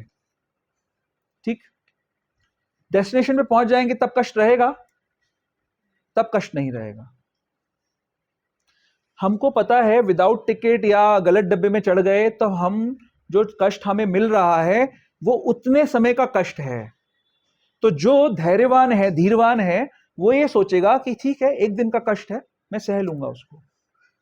लेकिन कुछ लोग क्या सोचेंगे कि मैं रास्ते में उतर जाता हूं, मुझसे नहीं हो रहा, मैं नहीं सह सकता। तो एक बार क्या हुआ कि एक व्यक्ति था, आप लोग ने शायद स्टोरी सुनी हो ये वाली, वो क्लिफ क्लाइंबिंग करता था, माउंटेन क्लाइंबिंग करता था। तो बहुत एक्सपर्ट था, वर्ल्ड फेमस था माउंटेन क्लाइंबिंग करने में। तो एक बार क्या हुआ, और भगवान का मानने वाला था। क्या मानता था? कौन सी 2 बातें मानता था? अभी कौन सी 2 बातों की मैं बात कर रहा था? रक्षिति विश्वासो गुप्तत्वेन वर्णम तथा, भगवान मेरा मेंटेनेंस करेंगे और भगवान मेरी रक्षा करेंगे, ये हमेशा मानता था। काफी ऊंचे पहाड़ पे चढ़ रहा था, पैर फिसल गया, कमर में रस्सी बंधी हुई थी उसके, पैर फिसल गया, तो उसने एकदम भगवान को पुकारा, भगवान मेरी रक्षा करो। तो अचानक उसने पाया कि उसके कमर में रस्सी है बंधी हुई और वो लटक रहा है। और फिर उसको आवाज सुनाई दी, भगवान की आवाज सुनाई दी कि रस्सी को काट दो। अगले दिन एक लाश मिली लटकी हुई, जो कि जमीन से 6 फीट ऊंची थी। क्या हुआ, जब वो गिरा ऊंचाई से, पहाड़ से गिरा, तो 6 फीट ऊंचे तक उसकी रस्सी आ गई जहां पर वो लटक रहा था। और जब उसको कहा कि रस्सी काट दो, तो 6 फीट से गिरता तो मरता नहीं, मरता। बट तब उसके पास वो विश्वास नहीं था। मैं आपको रस्सी काटने के लिए नहीं कह रहा हूं, मैं आपको कह रहा हूं विश्वास करने के लिए। इस बात पे अगले दिन तक विश्वास रहना चाहिए कि भगवान हमें मेंटेन करेंगे, भगवान हमारी रक्षा करेंगे। बीच रास्ते में मत उतरो। हमेशा जब अगर अंत तक जाओगे तो आप पाओगे कि भगवान ने आपकी रक्षा कर ली। पीछे मुड़ के देखोगे, सबके जीवन में पीछे बहुत सारे कष्ट हैं, मुड़ के देखोगे तो लगेगा कि कैसे समय निकाला हमने, हमें पता ही नहीं लग रहा। बट वो समय निकल गया, फिर वो छोटा लगने लग जाएगा। तो बीच में अगर रास्ते में हमने अपने आप को, हमने हार मान ली, हाथ खड़े कर दिए, इससे बड़ा हमारा नुकसान नहीं है। फिर अगले दिन लाश मिलती है। अगले दिन तक हमें ये विश्वास होना चाहिए, लास्ट मिनट तक विश्वास करो। और वो विश्वास कैसे आएगा, कहां जाने से आएगा? वो जब आप साधु समाज में बैठोगे, भक्तों से श्रवण करोगे, भक्तों की वाणी को सुनोगे, तो ये विश्वास बना रहेगा। जब भक्तों के संग को छोड़ दोगे तो अपने ही दुखों में सोचते रहोगे, अपने छोटे छोटे दुखों को पहाड़ जैसा मानकर उनको मानोगे कि वो बर्दाश्त के बाहर हो रहे हैं हमारे। लेकिन जो भक्तों के समाज में बैठा होता है, उसके लिए बड़े बड़े कष्ट भी बहुत छोटे बन जाते हैं, सह लेता है। उसको लगता है कि सारे सह रहे हैं, सारी दुनिया में कष्ट है। और जो भक्तों के समाज में नहीं है, वो क्या सोचता है कि सारी दुनिया मजे में, भगवान मेरे साथ पार्शियलिटी कर रहे हैं, मैं ही दुखी हूं बस। तो भगवान का आसरा ही छोड़ देता है। तो इसलिए ये बहुत आवश्यक है कि हम अंत तक इस विश्वास को बनाए रखें कि हमारे पास भगवान हैं और वो हर इंडिविजुअल की उतनी ही केयर करते हैं जितनी अर्जुन की कर रहे हैं। हम अर्जुन नहीं है, हम बहुत छोटे से जीव हैं, लेकिन फिर भी हमारे लिए उतना ही कंसर्न्ड है। तो मैं इसके साथ विराम करूंगा। हाँ, मैं प्रश्न उत्तर लेना चाहता हूं, कुछ ऐसी बातें, इंपॉर्टेंट प्रश्न अगर हैं तो उसको डिस्कस कर सकते हैं थोड़ी देर, आज ज्यादा। हाँ, हम अपनी प्रेस्क्राइब ड्यूटी करते हैं, इवन दो प्रेस्क्राइब ड्यूटी करते हैं, तो कभी-कभी वो करने में प्रेम खत्म हो जाता है। प्रेम खत्म हो जाता है। हाँ, आधा रहता है, बट कृष्ण से प्रेम खत्म हो जाता है, कृष्ण से नहीं। बाकी तो प्रेम है ही नहीं दुनिया में। प्रेम कहाँ है दुनिया में? वो फिर एक आदर के प्लेटफॉर्म पे ही रहता है। वो तो अच्छा है ना। पहले तो इल्यूजन था, इन्फैचुएशन था। क्या प्रेम? पिछले कितने जन्मों में कितने सारे लोगों के साथ हमारे कितने कितने क्या संबंध हुए हैं, क्या प्रेम है? लेकिन इसका मतलब ये नहीं है कि हम रूड हैं या हम केयर फ्री हैं या केयरलेस हैं। प्रेम तो बाय डेफिनेशन भगवान से ही हो सकता है, बट बाकी सारे लोगों के प्रति हमारा वो हो सकता है, सौहार्द हो सकता है, उनकी केयर हो सकती है। और वो केयर अच्छे से होनी चाहिए क्योंकि वो भगवान से कनेक्टेड है। वो सारे लोग जो हमसे कनेक्टेड हैं वो भगवान से पहले कनेक्टेड हैं, और क्योंकि वो भगवान से कनेक्टेड है इसलिए उनकी पूरी केयर होनी चाहिए। हमारे को जो ड्यूटी दी गई है, हमें उनका पूरा ध्यान रखना चाहिए, भगवान को केंद्र में रखते हुए। अगर हम एक्सटेंडेड से, मैं वही तो कह रहा हूं, स्टार्टिंग में हम क्या कर रहे हैं कि हम शारीरिक संबंधों को अपना संबंध मान रहे हैं और उनसे अपने लिए आनंद करना चाह रहे हैं। उन लोगों को हम बिगाड़ रहे हैं, उनको हम जो ट्रेनिंग देनी चाहिए नहीं दे रहे हैं, क्योंकि हम उनको अपना मान रहे हैं, तो उनको हम अपाहिज बना रहे हैं, क्योंकि हम चाहते हैं उनको अपाहिज बनाना। हम उनके ऊपर बड़ा अन्याय कर रहे हैं। इसकी जगह हमें ये मानना चाहिए कि ये व्यक्ति भगवान ने हमें दिए हैं। मैं एज अ टीचर यहां पर अगर बैठा हूं तो मैं अगर अटैच हो जाऊं आप सबसे और जो बात कहनी चाहिए वो ना कहूं तो मैं अन्याय कर रहा हूं। अगर मैं अटैच ना हूं लेकिन आपकी केयर करूं और ये सोचूं कि मुझे ट्रस्टी बनाया भगवान ने इस समय के लिए, मुझे ये मौका दिया कि मैं आप सबको सही बातें बता दूं, तो मैं सही काम करूंगा। ये हर रिलेशनशिप पे लागू होता है। कल मैं टीचर्स को भी ये बता के, वहां पे जो एजुकेटर्स थे, मैंने उनको भी यही बोला कि आप यहां जो एजुकेशन कर रहे हो उस सेमिनार में, आप वहां पर ट्रस्टी हो उनके लिए, आपको ट्रस्टी बनाया गया है इन स्टूडेंट्स के लिए, तो आप इनको सही शिक्षा देनी चाहिए आपको। इनको शायद अगली बार नहीं बुलाएंगे, बट मैंने तो बोल दिया एक बार उनको जो मुझे बोलना था। तो समझ गए माता जी? तो प्रेम नहीं है संसार में, प्रेम सिर्फ कृष्ण से है। हाँ जी माता जी। हाँ हाँ जी, हाँ जी। जो बच्चे ने उसको उसका एक शेल तोड़ दिया से क्या? हाँ हाँ पीछे क्या साइंस थी कि वो अगर वो अपने आप से करता हाँ, तो उसकी जो मसल्स में जो रक्त जाना चाहिए था, जो उसको तोड़ता है ऊपर की स्किन को, अंधे की स्किन को जब तोड़ रहा था वो ग्रास हॉपर, तो उस कार्य को करने से उसकी मसल्स स्ट्रांग होती, जिसमें ब्लड चला जाता और वो सारा चीजें उस जोर लगाने से उसके वो हृष्ट पृष्ट हो जाते हैं अंग, तो उसको वो मौका ही नहीं मिला। और इसी तरीके से जैसे हम लोग जब पैम्पर करते हैं अपने बच्चों को या अपने ऊपर डिपेंडेंट लोगों को, तो हम उनको वो करने नहीं देते जिसके लिए उनको स्ट्रांग होना। अभ्यास से आएगा ना टॉलरेंस, ऐसे तो नहीं आएगा कि आपने 25 साल 30 साल तो पैम्पर किया, अब बोल दिया जाके धूप में खड़े हो जाओ, वो तो मर जाएगा ऐसे ही। आप उसको रोज थोड़ा ट्रेन करोगे। मेरे को तो बहुत होता है, जैसे आप बोल रहे थे तो मुझे लग रहा था सारा मेरे पर अप्लाई होता है कि मैं धूप नहीं सह सकती वाली बैठ के बहुत अच्छे से कर रहे थे, मैंने बहुत अच्छे से की। हाँ, ये लोग तो खैर भक्त हैं। तो फिर उस बच्चे को जैसे हम ये मान लें कि ये इवेंट रियल है, हाँ तो उसको वो अपराध लगा होगा ना अननोइंगली। हाँ, because ignorance of law is no excuse, है ना। अगर हम रूल को नहीं जानते हैं और अपराध कर देते हैं, फिर भी हम दंड के भागी हैं। हाँ जो लेट आएगा उसके घर पे प्रोग्राम रख देंगे। जो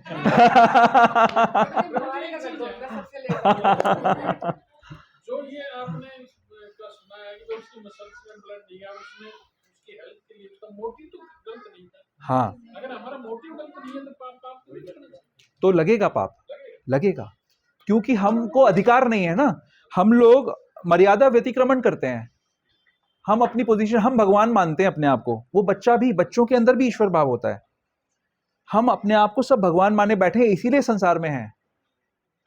तो हम मर्यादा व्यतिक्रमण करते हैं, हमारी मर्यादा नहीं है, हम हेल्प करने के लिए पहुंच जाते हैं। तो मान लो अगर किसी पशु का पैर टूट गया, हाँ, तो हमें उसमें दखल नहीं देना चाहिए, उसको परमात्मा में छोड़ देना चाहिए, या टूटता है या सुनता है। दोनों अलग अलग चीजें हैं, अलग अलग चीजें हैं। एक बच्चे को तो अज्ञान में था ना, वो बच्चा अज्ञान में था, उसको पता नहीं था कि इस तरीके से उसको फायदा होगा। उसको नॉर्मली बच्चे क्या करते हैं, बच्चों को ये शिक्षा भी बच्चों को दी जाती है कि आप गाइडेंस में काम करो।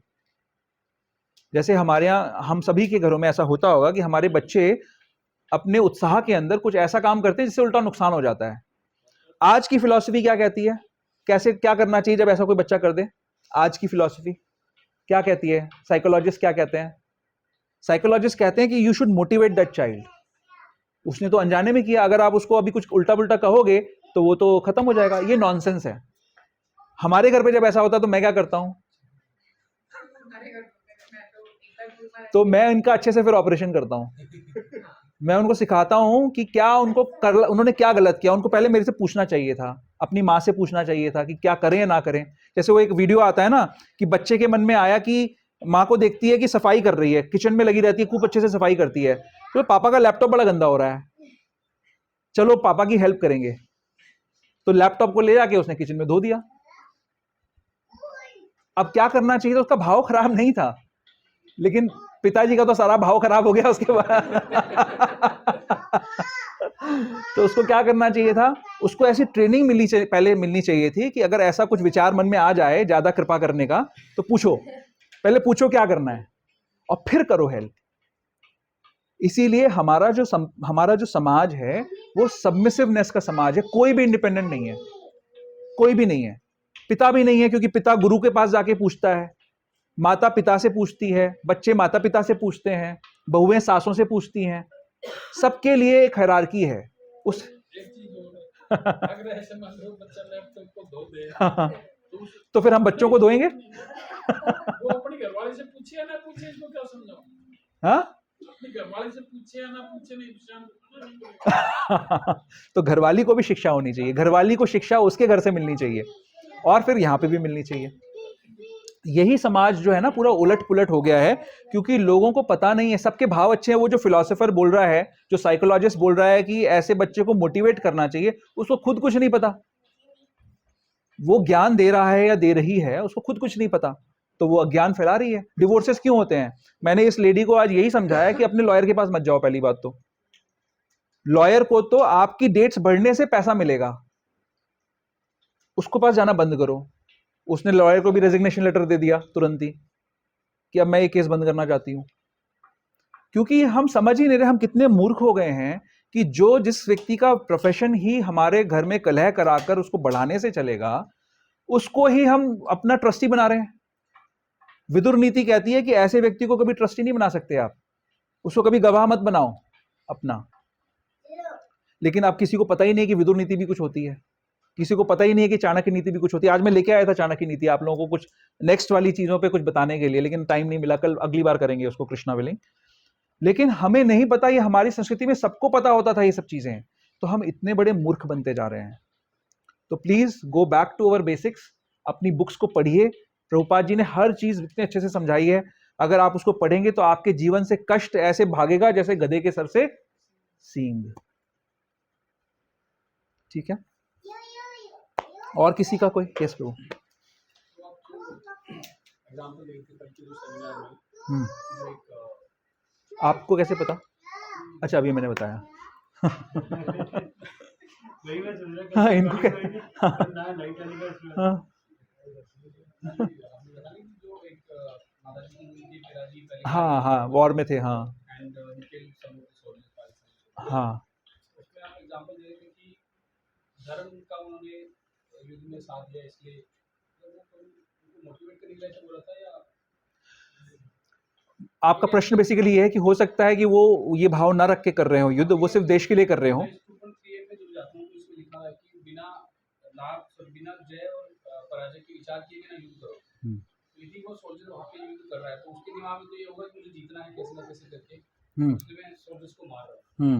यदि ये विचार है तब तो आप लाइए इस श्लोक के हिसाब से। नहीं, आप गलत समझ रहे हैं श्लोक को। इसका श्लोक का मतलब है कि जय और पराजय रिजल्ट है, हमारे एक्शन का रिजल्ट है। रिजल्ट की चिंता किए बिना युद्ध करो। मैंने जो उनको बताया कि युद्ध करने की जो क्रिया आपने करी उससे पाप लगेगा कि नहीं लगेगा। रिजल्ट की चिंता करना या ना करना एक अलग चीज है, उससे पाप पुण्य का लेना देना नहीं है। अगर हम मान लीजिए कोई काम कर रहे हैं, मान लीजिए हम नौकरी कर रहे हैं, हम सैलरी के लिए नौकरी कर रहे हैं, तो वो नौकरी करने का काम सैलरी के लिए करने से पाप या पुण्य का लेना देना नहीं है। ठीक है ना? अगर हम, तो ये दो अलग अलग बातें हैं। मेरा कहने का मतलब ये है कि रिजल्ट के बारे में सोचना और सही ड्यूटी को करना दोनों अलग अलग चीजें हैं। रिजल्ट के बारे में सोचने से पाप और पुण्य का कोई लेना देना नहीं है। उसमें सकाम कर्म के रूप में वो आ सकता है कि आपने अपने हाँ, कर्म के लिए वो रिजल्ट कैसा होगा वो एक अलग चीज है। तो जैसे अगर इस केस में वो योद्धा सिर्फ ये सोच के लड़ रहा हो कि मैं अपने देश के लिए लड़ रहा हूं, तो भी उसको एटलीस्ट पुण्य तो मिल जाएगा, क्योंकि उसके कार्य से धर्म की रक्षा हो रही है, फिर भी धर्मोक्त कार्य कर रहा है।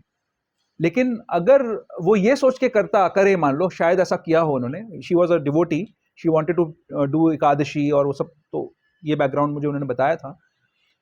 तो अगर वो भगवान को लिंक करके कर रही है तो ट्रांसेंडेंटल हो गया ना। अर्जुन भी तो यही कर रहे हैं, अर्जुन भगवान के प्लेजर के लिए युद्ध कर रहे हैं।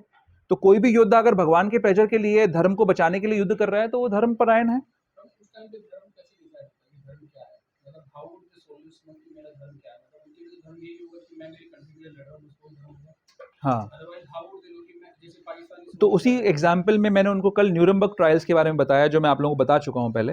न्यूरमबर्ग ट्रायल्स के बारे में मैंने बताया ना आप लोगों को सबको, कि क्या हुआ था जर्मनी में जब सेकेंड वर्ल्ड वॉर के बाद में, राइट? वो मैंने बताया था। तो मैंने उनको ये भी बताया एग्जाम्पल में। तो जर्मन सोल्जर्स का आर्ग्यूमेंट ये था कि हम लोग ऑर्डर्स को फॉलो कर रहे थे, अपने देश के लिए लड़ रहे थे, तो ज्यूज को मार रहे थे, हमारे लीडर ने बताया था। तो वो उनको सबको सजा दी गई और वो सजा के पात्र भी बने। इसी प्रकार से हमारी जो ट्रेनिंग है उसमें धर्म की शिक्षा आ जाती है कि हमें क्यों युद्ध करना चाहिए। जब आपको पहले अस्त्र चलाना सिखाया जाएगा, उससे पहले यह बताया जाएगा कि अस्त्र कब चलाना है। हिंसा अहिंसा करनी है, यानी ना अति हिंसा। अहिंसा मतलब ना अति हिंसा, व्यर्थ की हिंसा नहीं करनी है, लेकिन जब हिंसा की जरूरत है तो हिंसा करनी है। गांधी जी वाला फंडा नहीं है कि कोई गाल पे थप्पड़ मारे दूसरा गाल आगे कर दो, ये बेवकूफी है, तो ये नहीं चल सकता। लेकिन हाँ, ना अति हिंसा। अगर कोई व्यर्थ में आप किसी को दुख दे रहे हो तो वो गलत है, वो नहीं कर सकते। लेकिन कब करना है? धर्म की रक्षा के लिए। अगर किसी को गौ, ब्राह्मण, स्त्री और हाँ वैष्णव भक्त, गौ, ब्राह्मण, भक्त, वैष्णव और स्त्रियों को कोई प्रताड़ित कर रहा है, बच्चों को प्रताड़ित कर रहा है कोई, तो शस्त्र उठाना चाहिए उस समय। हाँ, गीता में दिया है ना, 6 आतताई बताए गए हैं, तो उठाना चाहिए। ठीक है।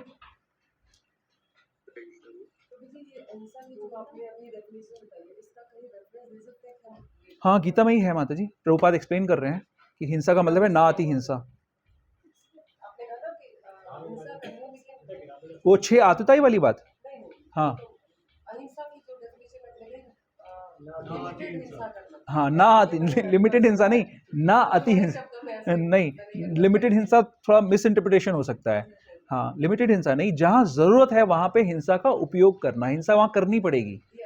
हाँ, जैसे पुलिस है, अगर गांधी जी की बात को मान लेते तो उनका एक प्रपोजल ये भी था, प्रभुपाद बताते हैं कि इंडियन मिलिट्री को डिसॉल्व कर दिया जाए। उन्होंने ये प्रपोजल दिया था। हाँ, उन्होंने ये प्रपोजल दिया था, तो क्या होता, वो तो नाश्ते में पाकिस्तानी हमें खा रहे होते फिर यहाँ पर बैठ के। तो ये मूर्खता है ना ये सारा प्रपोजल। और हम सब जानते हैं कि उनके अहिंसा के चक्कर में किसी को इंडिपेंडेंस नहीं मिली है। जो ब्रिटिशर्स को जो ट्रस्ट खत्म हो गया था यहाँ पर कि कब कौन मार देगा पता नहीं है, इस चक्कर में वो छोड़ के चले गए। सॉरी जी, वो अलग है। और अहिंसा के बारे में डेफिनेशन तो ये होता है कि हमें हिंसा करनी है, लाइक वर्ड से, बॉडी से, ऐसा नहीं। तो मेरी समझ से ये था। अभी मुझे नई बात पता चली, आपने मुझे बताया माता जी, जहाँ पहली बात तो अहिंसा, हिंसा बहुत तरीके से हो सकती है, वाणी से भी हिंसा हो सकती है। जब वो सास बहू का झगड़ा होता है तो बहुत हिंसा हो रही होती है, वाणी से हो रही होती है उस टाइम पे। तो हिंसा बहुत तरीके से हो सकती है। मैं बोल रहा हूँ कि अब जब युद्ध हो रहा था, तब अर्जुन युद्ध कर रहे थे, तो आपस में क्या आपको लग रहा होगा, क्या बोल रहे, ये थोड़ी बोल रहे थे वांछा कल्पतरुभ्यश्च कृपा सिंधु विचार। दुर्योधन दिखा तो उसको कर दिया उसका एक साथ कि तू ये है, वो है, फलाना ढिमकाना, है ना। मैं बोल नहीं सकता वो सारे शब्द अभी। तो उस समय तो वाणी से भी हिंसा हो रही थी। आपको पता है अर्जुन का जो ध्वज था उसमें कौन विराजमान था? हनुमान जी का। क्या, हाँ, क्या काम था बेटा हनुमान जी का? कैसे कर रहे थे प्रोटेक्ट?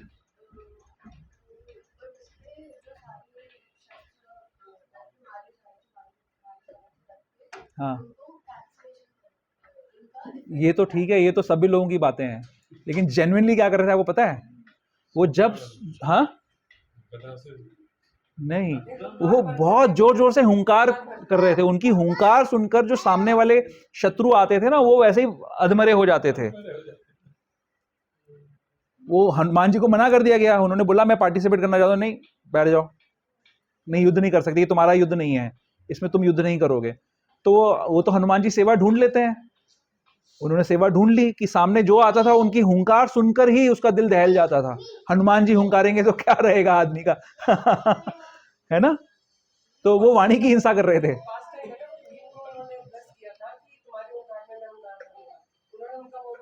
अच्छा, ये बात मुझे नहीं पता, मतलब कहीं होगा ऐसा।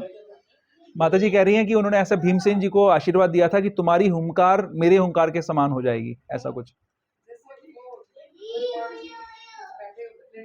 हाँ हाँ भगवान ये करते हैं कि जो भी भक्त को प्राउड हो जाए तो उनको ठीक करने के लिए वो जाना चाहते थे। अच्छा, तो कहते हैं हट ये बंदा ऐसे करके, फिर लास्ट में उन्होंने पहचाना कि हनुमान जी। हाँ हाँ हाँ हाँ तो फिर हनुमान जी को कहा कि मेरे को वो वाला रूप दिखाओ आप अपना।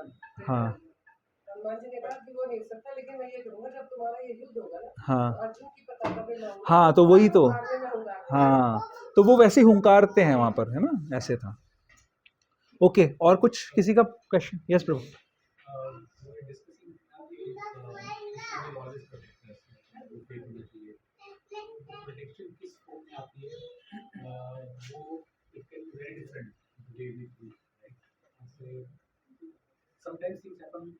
opposite. Hmm How do we maintain that faith, or how do we understand, like, and I'm talking about some extreme examples, like some devotees who got run over, I've seen these cases. So how do we maintain that faith? Krishna is always protected.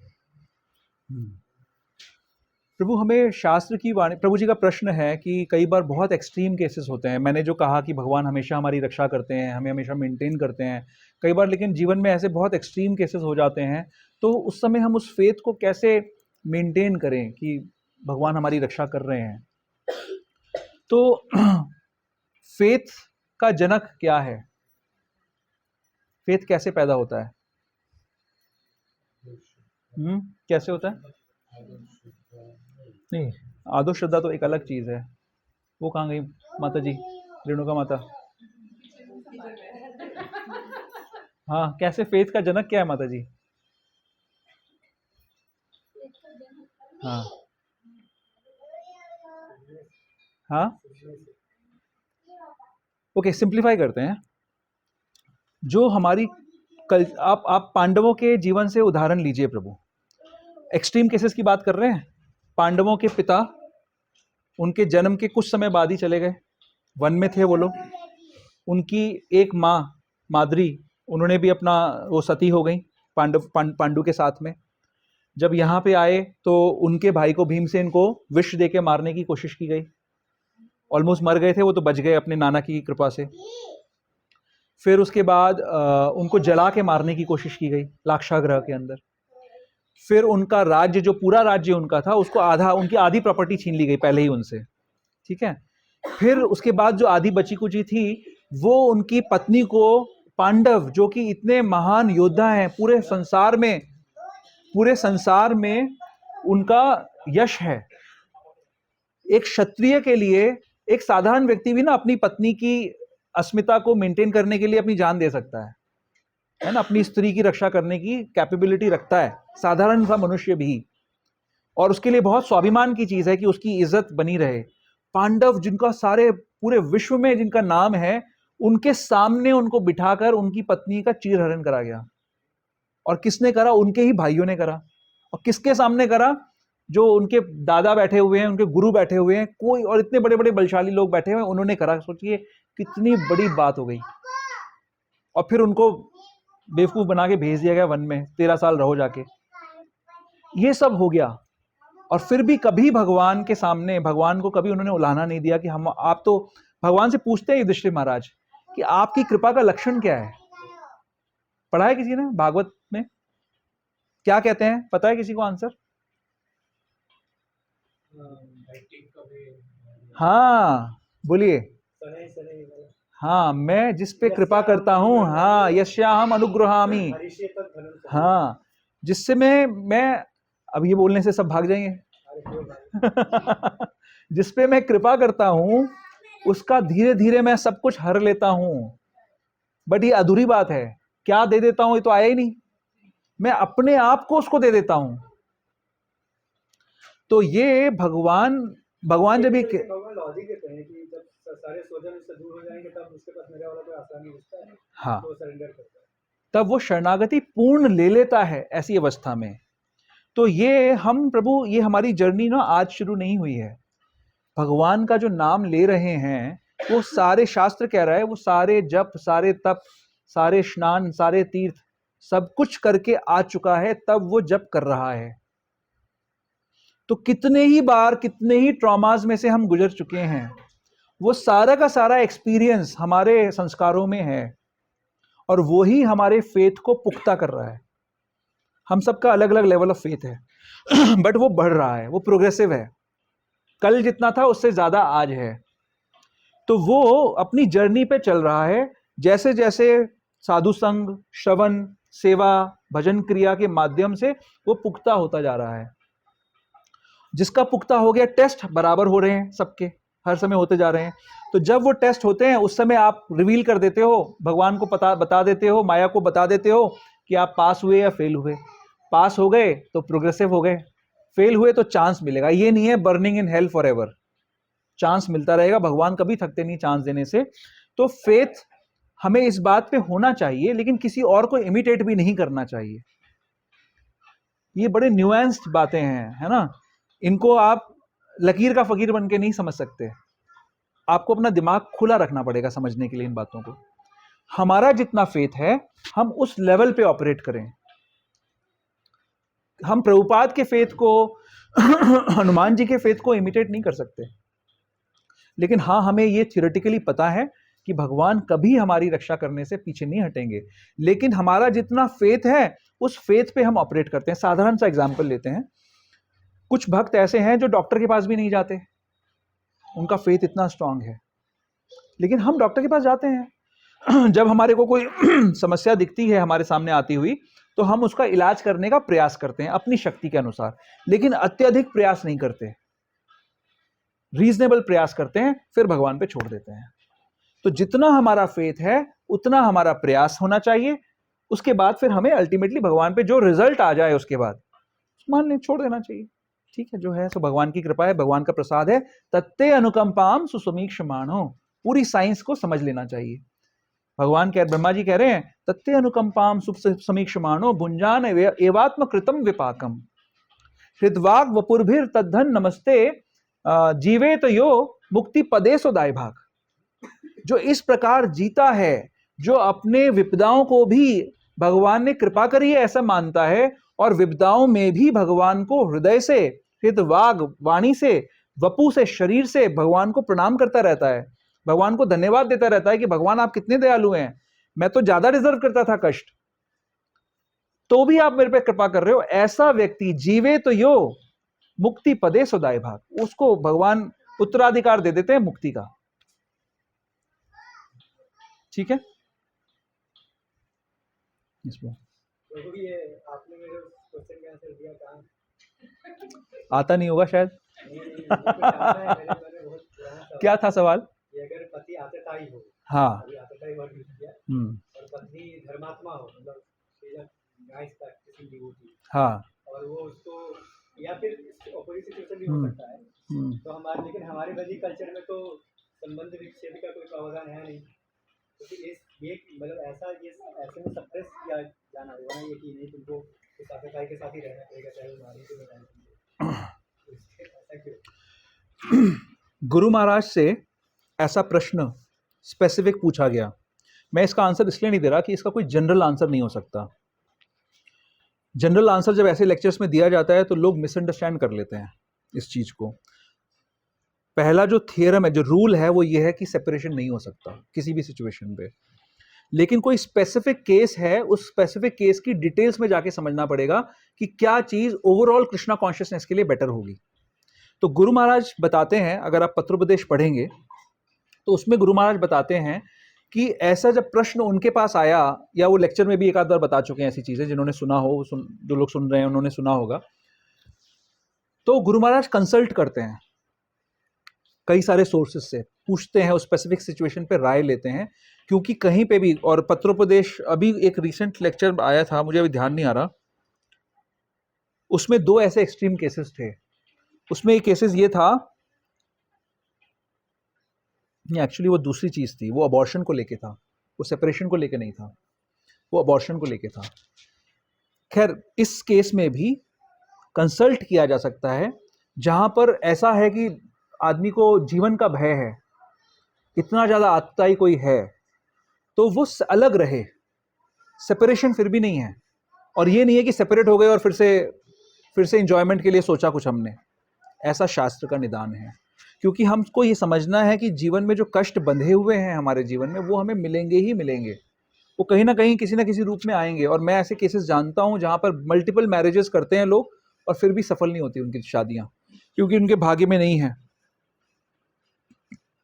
ये जो case मैं आज जिसकी example ले रहा था, उनके ज्योतिषी ने उनको यही बताया कि मैंने उनको बोला कि आप दूसरी शादी के बारे में तो नहीं सोच रहे हो। मैं उनसे जान रहा था पहले कि आपका क्या मनोभाव है, आप क्या सोच रहे हो, क्या उस व्यक्ति के जीवन में कोई दूसरी स्त्री है, क्या आपके जीवन में कोई दूसरा पुरुष है, क्या आप दूसरी शादी के बारे में सोच रहे हो। तो उन्होंने मुझे बताया, तब उन्होंने मुझे रिवील करा कि वो नहीं सोच रहे, क्योंकि उनके जीवन में नहीं है, उनके जीवन में, उनको ज्योतिषी ने बताया कि उनके जीवन में वैवाहिक सुख नहीं है। तो ऑल द मोर रीजन कि उनको ऐसा सेपरेशन का नहीं सोचना चाहिए। समझ रहे हो आप? तो इसका कोई एक आंसर नहीं हो सकता। इसके आंसर्स, जनरल आंसर तो ये है सेपरेशन नहीं हो सकता, बट ऐसा कोई एक्सट्रीम है कि आदमी खंजर लेके पीछे भाग रहा है भाई, तो अलग बात हो गई, फिर तो अलग ही बात है। क्योंकि ऐसा केस मैंने देखा हुआ, इसलिए मेरे को नहीं, बट प्रभु जनरल नहीं हो सकता, बहुत डिटेल में समझना पड़ेगा उस केस को, क्योंकि अल्टीमेटली हमें समझना है अपने जीवन को, हमें इस छोटे से जीवन के आयाम से नहीं देखना है। ये जीवन एक जर्नी है, एक धारा है, वो कितने समय से चल रही है और आगे कितना चलना है। और प्रभु ये यस्याम अनुकृण्यामि वाला जो श्लोक है, हाँ। उसमें प्रभुपाद ने एक लेक्चर में अपना एग्जांपल दिया था कि मेरे साथ ऐसा हाँ तो हमेशा भी किसी का लेवल प्रभुपाद वाला करने करने वाली कोई चलो प्रभु ने सबको सिक्योर कर दिया।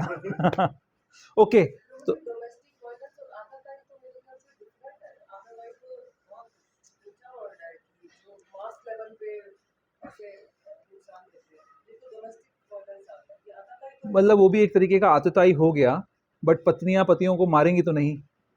आतताई के लिए तो ये है कि उसका वध कर देना चाहिए, है ना? तो ये एक थोड़ी अलग चीज है, अलग सिचुएशन है। वो डोमेस्टिक वायलेंस थोड़ा लो है, वो तो अलग चीज, वो अलग चीज है, थोड़ी अलग चीज है। तो बस अब let us not get into details, नहीं तो मिस इंटरप्रिटेशंस होंगी, उसकी वजह से कोई फायदा नहीं है। ठीक है, तो लेट अस क्लोज दिस। कुछ कोई पूछना चाहता? क्षितिज प्रभु, टेल मी। हर एक थोड़ा सा सिली क्वेश्चन है क्योंकि जैसे वैसे तो लोग बात ने बोला है कि जो वैदिक कर्मकांड है वो कर नहीं सकते, क्योंकि जैसे कलयुग में गाय का घी अवेलेबल नहीं है, मंत्र बोलने वाले ब्राह्मण अवेलेबल नहीं है। तो प्रभु जी जो अब जो मैरिजेस होती हैं तो वो तो फिर वैसे मतलब इस तरीके से वैदिक उसके अकॉर्डिंग तो वो कोई वैलिड वो मतलब वैधता है नहीं, क्योंकि ना वो पंडित ने मंत्र पढ़े, घी भी नकली इसमें यूज हुआ है, और इवन मतलब वो अग्नि में जो अर्पित किया हो सकता है वो जंगल वाला हो, तो फिर डाइवोर्स लेने में दिक्कत क्या है? वो चीज प्रभु जी का प्रश्न है कि आजकल जो विवाह संस्कार होता है, प्रभु जी का प्रश्न है, प्रभुपाद कहते हैं कि वैदिक जो रीति रिवाज हैं वो तो आजकल हो ही नहीं सकते, कलयुग में पॉसिबल नहीं है। तो शादियां जो होती हैं, जो उसमें हवन होता है, उसमें तो घी भी नकली डलता है, पुरोहित भी नकली होता है, मतलब उसको पता नहीं होता कुछ भी। तो ऐसी शादियों की वैधता ही क्या है? फिर तो डिवोर्स देने में क्या दिक्कत है? क्या वैसे मेन रीजन यही है हाँ कि जो ब्राह्मण होता है ना, हाँ पानी ग्रहण संस्कार करवाने वाला, हाँ वो ही शुद्ध नहीं होता। हाँ अब शुद्ध भगत होता है, उसकी वाणी से जो भी निकल जाता है वो सत्य होता है, लेकिन वो जो आचार्य है वो शुद्ध नहीं है। इसलिए अभी संकल्प तो ले ही रहे हैं ना कि हम निर्वाह करेंगे। प्रभु भगवान को आवाहन तो करा जाता है, उसके अंदर भगवान का नाम जो मंत्रोच्चारण फिर भी होता है, भले सच्चा गलत जैसा भी होता है, मंत्रोच्चारण तो होता ही है, उसमें भगवान का आवाहन भी किया ही जाता है। तो उसको इस तरीके से हम बहाना नहीं बना सकते। मतलब मुझे पता है कि आपको ये प्रश्न आप एक पूछ रहे हो सिर्फ सबकी कॉमन अंडरस्टैंडिंग के लिए, तो उसको हम एक बहाना नहीं बना सकते गलत काम करने का। और प्रभुपाद ने ये कहा है, एक जनरल स्टेटमेंट है कि कोई वैदिक काम नहीं हो सकते। इसका मतलब ये नहीं कि कोई भी वेदों में जो बताई गई चीज़ें हैं वो नहीं हो सकती हैं। इस हिसाब से तो हम भगवान का जो शंख यूज़ करते हैं, है ना, वो उसका अधिकार कहाँ से मिलता है? शंख हड्डी है, उसको भगवान की सेवा में यूज़ करने का अधिकार वेद देते हैं ना हमको। हम गाय का गोबर यूज़ करते हैं, वो मल है पशु का मल का अगर टच कर लेते हैं तो हमें स्नान करना चाहिए, लेकिन वेद हमें आज्ञा देते हैं तब हम उसको यूज़ करते हैं, हमें पता है कि उसके लिए हम यूज़ कर सकते हैं, वो पवित्र हैं वो चीज़ें। तो ऐसा नहीं है कि वेदों की सारी चीज़ें गलत हैं। जो जनरल एक बात है कि वेदोक्त जो रीति रिवाज हैं वो सफल नहीं हो पाते क्योंकि वो सही से परफॉर्म नहीं किए जाते। बट विवाह संस्कार अभी भी वो सबसे सिंपल संस्कारों में से एक है, इतना कॉम्प्लिकेटेड नहीं है। वो 2 घंटे 3 घंटे का जो एक हवन होता है, अग्यारी जलती है, उसको इतना बड़ा वैदिक यज्ञ ना माने। यहाँ पर बात हो रही है जो ब्रह्म उसमें, हाँ एक मिनट, क्या आप बोले? हाँ वही बोल रहा था, अश्वमेघम ग्वालंबम संन्यासम पल पैतृकम देवरेण सुतोत्पत्तिम कलो पंच विवर्जयेत। ये 5 काम जो हैं कलयुग में बंद हैं। क्या? अश्वमेघम ग्वालंबम, गोमेध यज्ञ, अश्वमेघ यज्ञ, संन्यास, पल पैतृकम पितरों को मांस ऑफर करना, और भाई के साथ पुत्र उत्पन्न करवाना, देवरेण सुतोत्पत्तिम, जैसे कि हम देखते हैं पांडवों के केस में हुआ। ये काम 5 काम कलयुग में मना किए गए हैं। तो ऐसे स्पेसिफिक डिटेल्स भी हैं कि क्या चीज़ें बिल्कुल सफल नहीं होंगी, क्या चीज़ें हो सकती हैं। ठीक है, हरे कृष्णा हरे कृष्णा हरे कृष्णा। यस माता जी। हाँ जी, हरे कृष्णा। मुझे रिकॉर्डिंग चाहिए आज की ना, तो बहुत अच्छा लगा और दोबारा सुनना चाहती हाँ जी हाँ जी माता जी, श्योर श्योर, मैं आपको भेज दूंगा, लिंक भेज दूंगा। ठीक है, और कोई Asit Prabhu, you were saying something? Yeah. I sent you that link. एक तो वो था, इस चैट में भेजा है आपने? नहीं WhatsApp पे भी। क्या चीज़ का लिंक है? When Srila Prabhupada was being asked about the soldiers. अच्छा अच्छा, okay, There also I am sending you. I sent you. It is in Srila Prabhupada's Leela. अच्छा, I sent you the chat. हम्म। उसमें Srila Prabhupada was being asked and Srila Prabhupada said that they are simply like, how can they go to heaven? They can't go. They are simply demons fighting demons. Soldiers. तो वो एक difference था। तो do you want to differ to what I said or you want to add something? So that means that actually if they are not, like they are fighting for political reasons, then that means that it is not dharma yuddha. So Srila Prabhupada said that they both go to hell. So that's the difference in your statement and Srila Prabhupada's.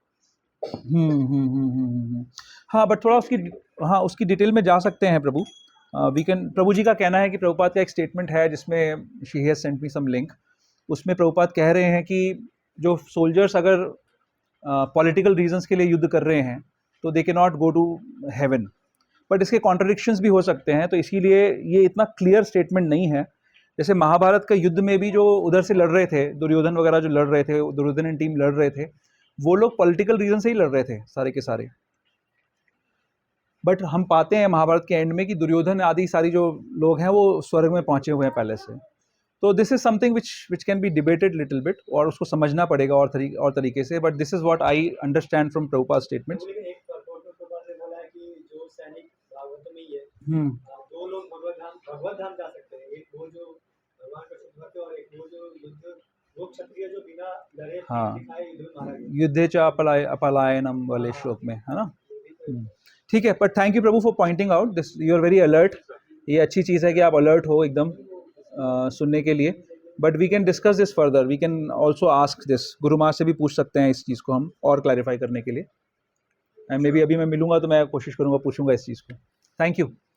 Okay, anything else? ठीक है, हरे कृष्णा। अच्छा हो हमने एक ही चीज़ discuss करी, 2 बजे।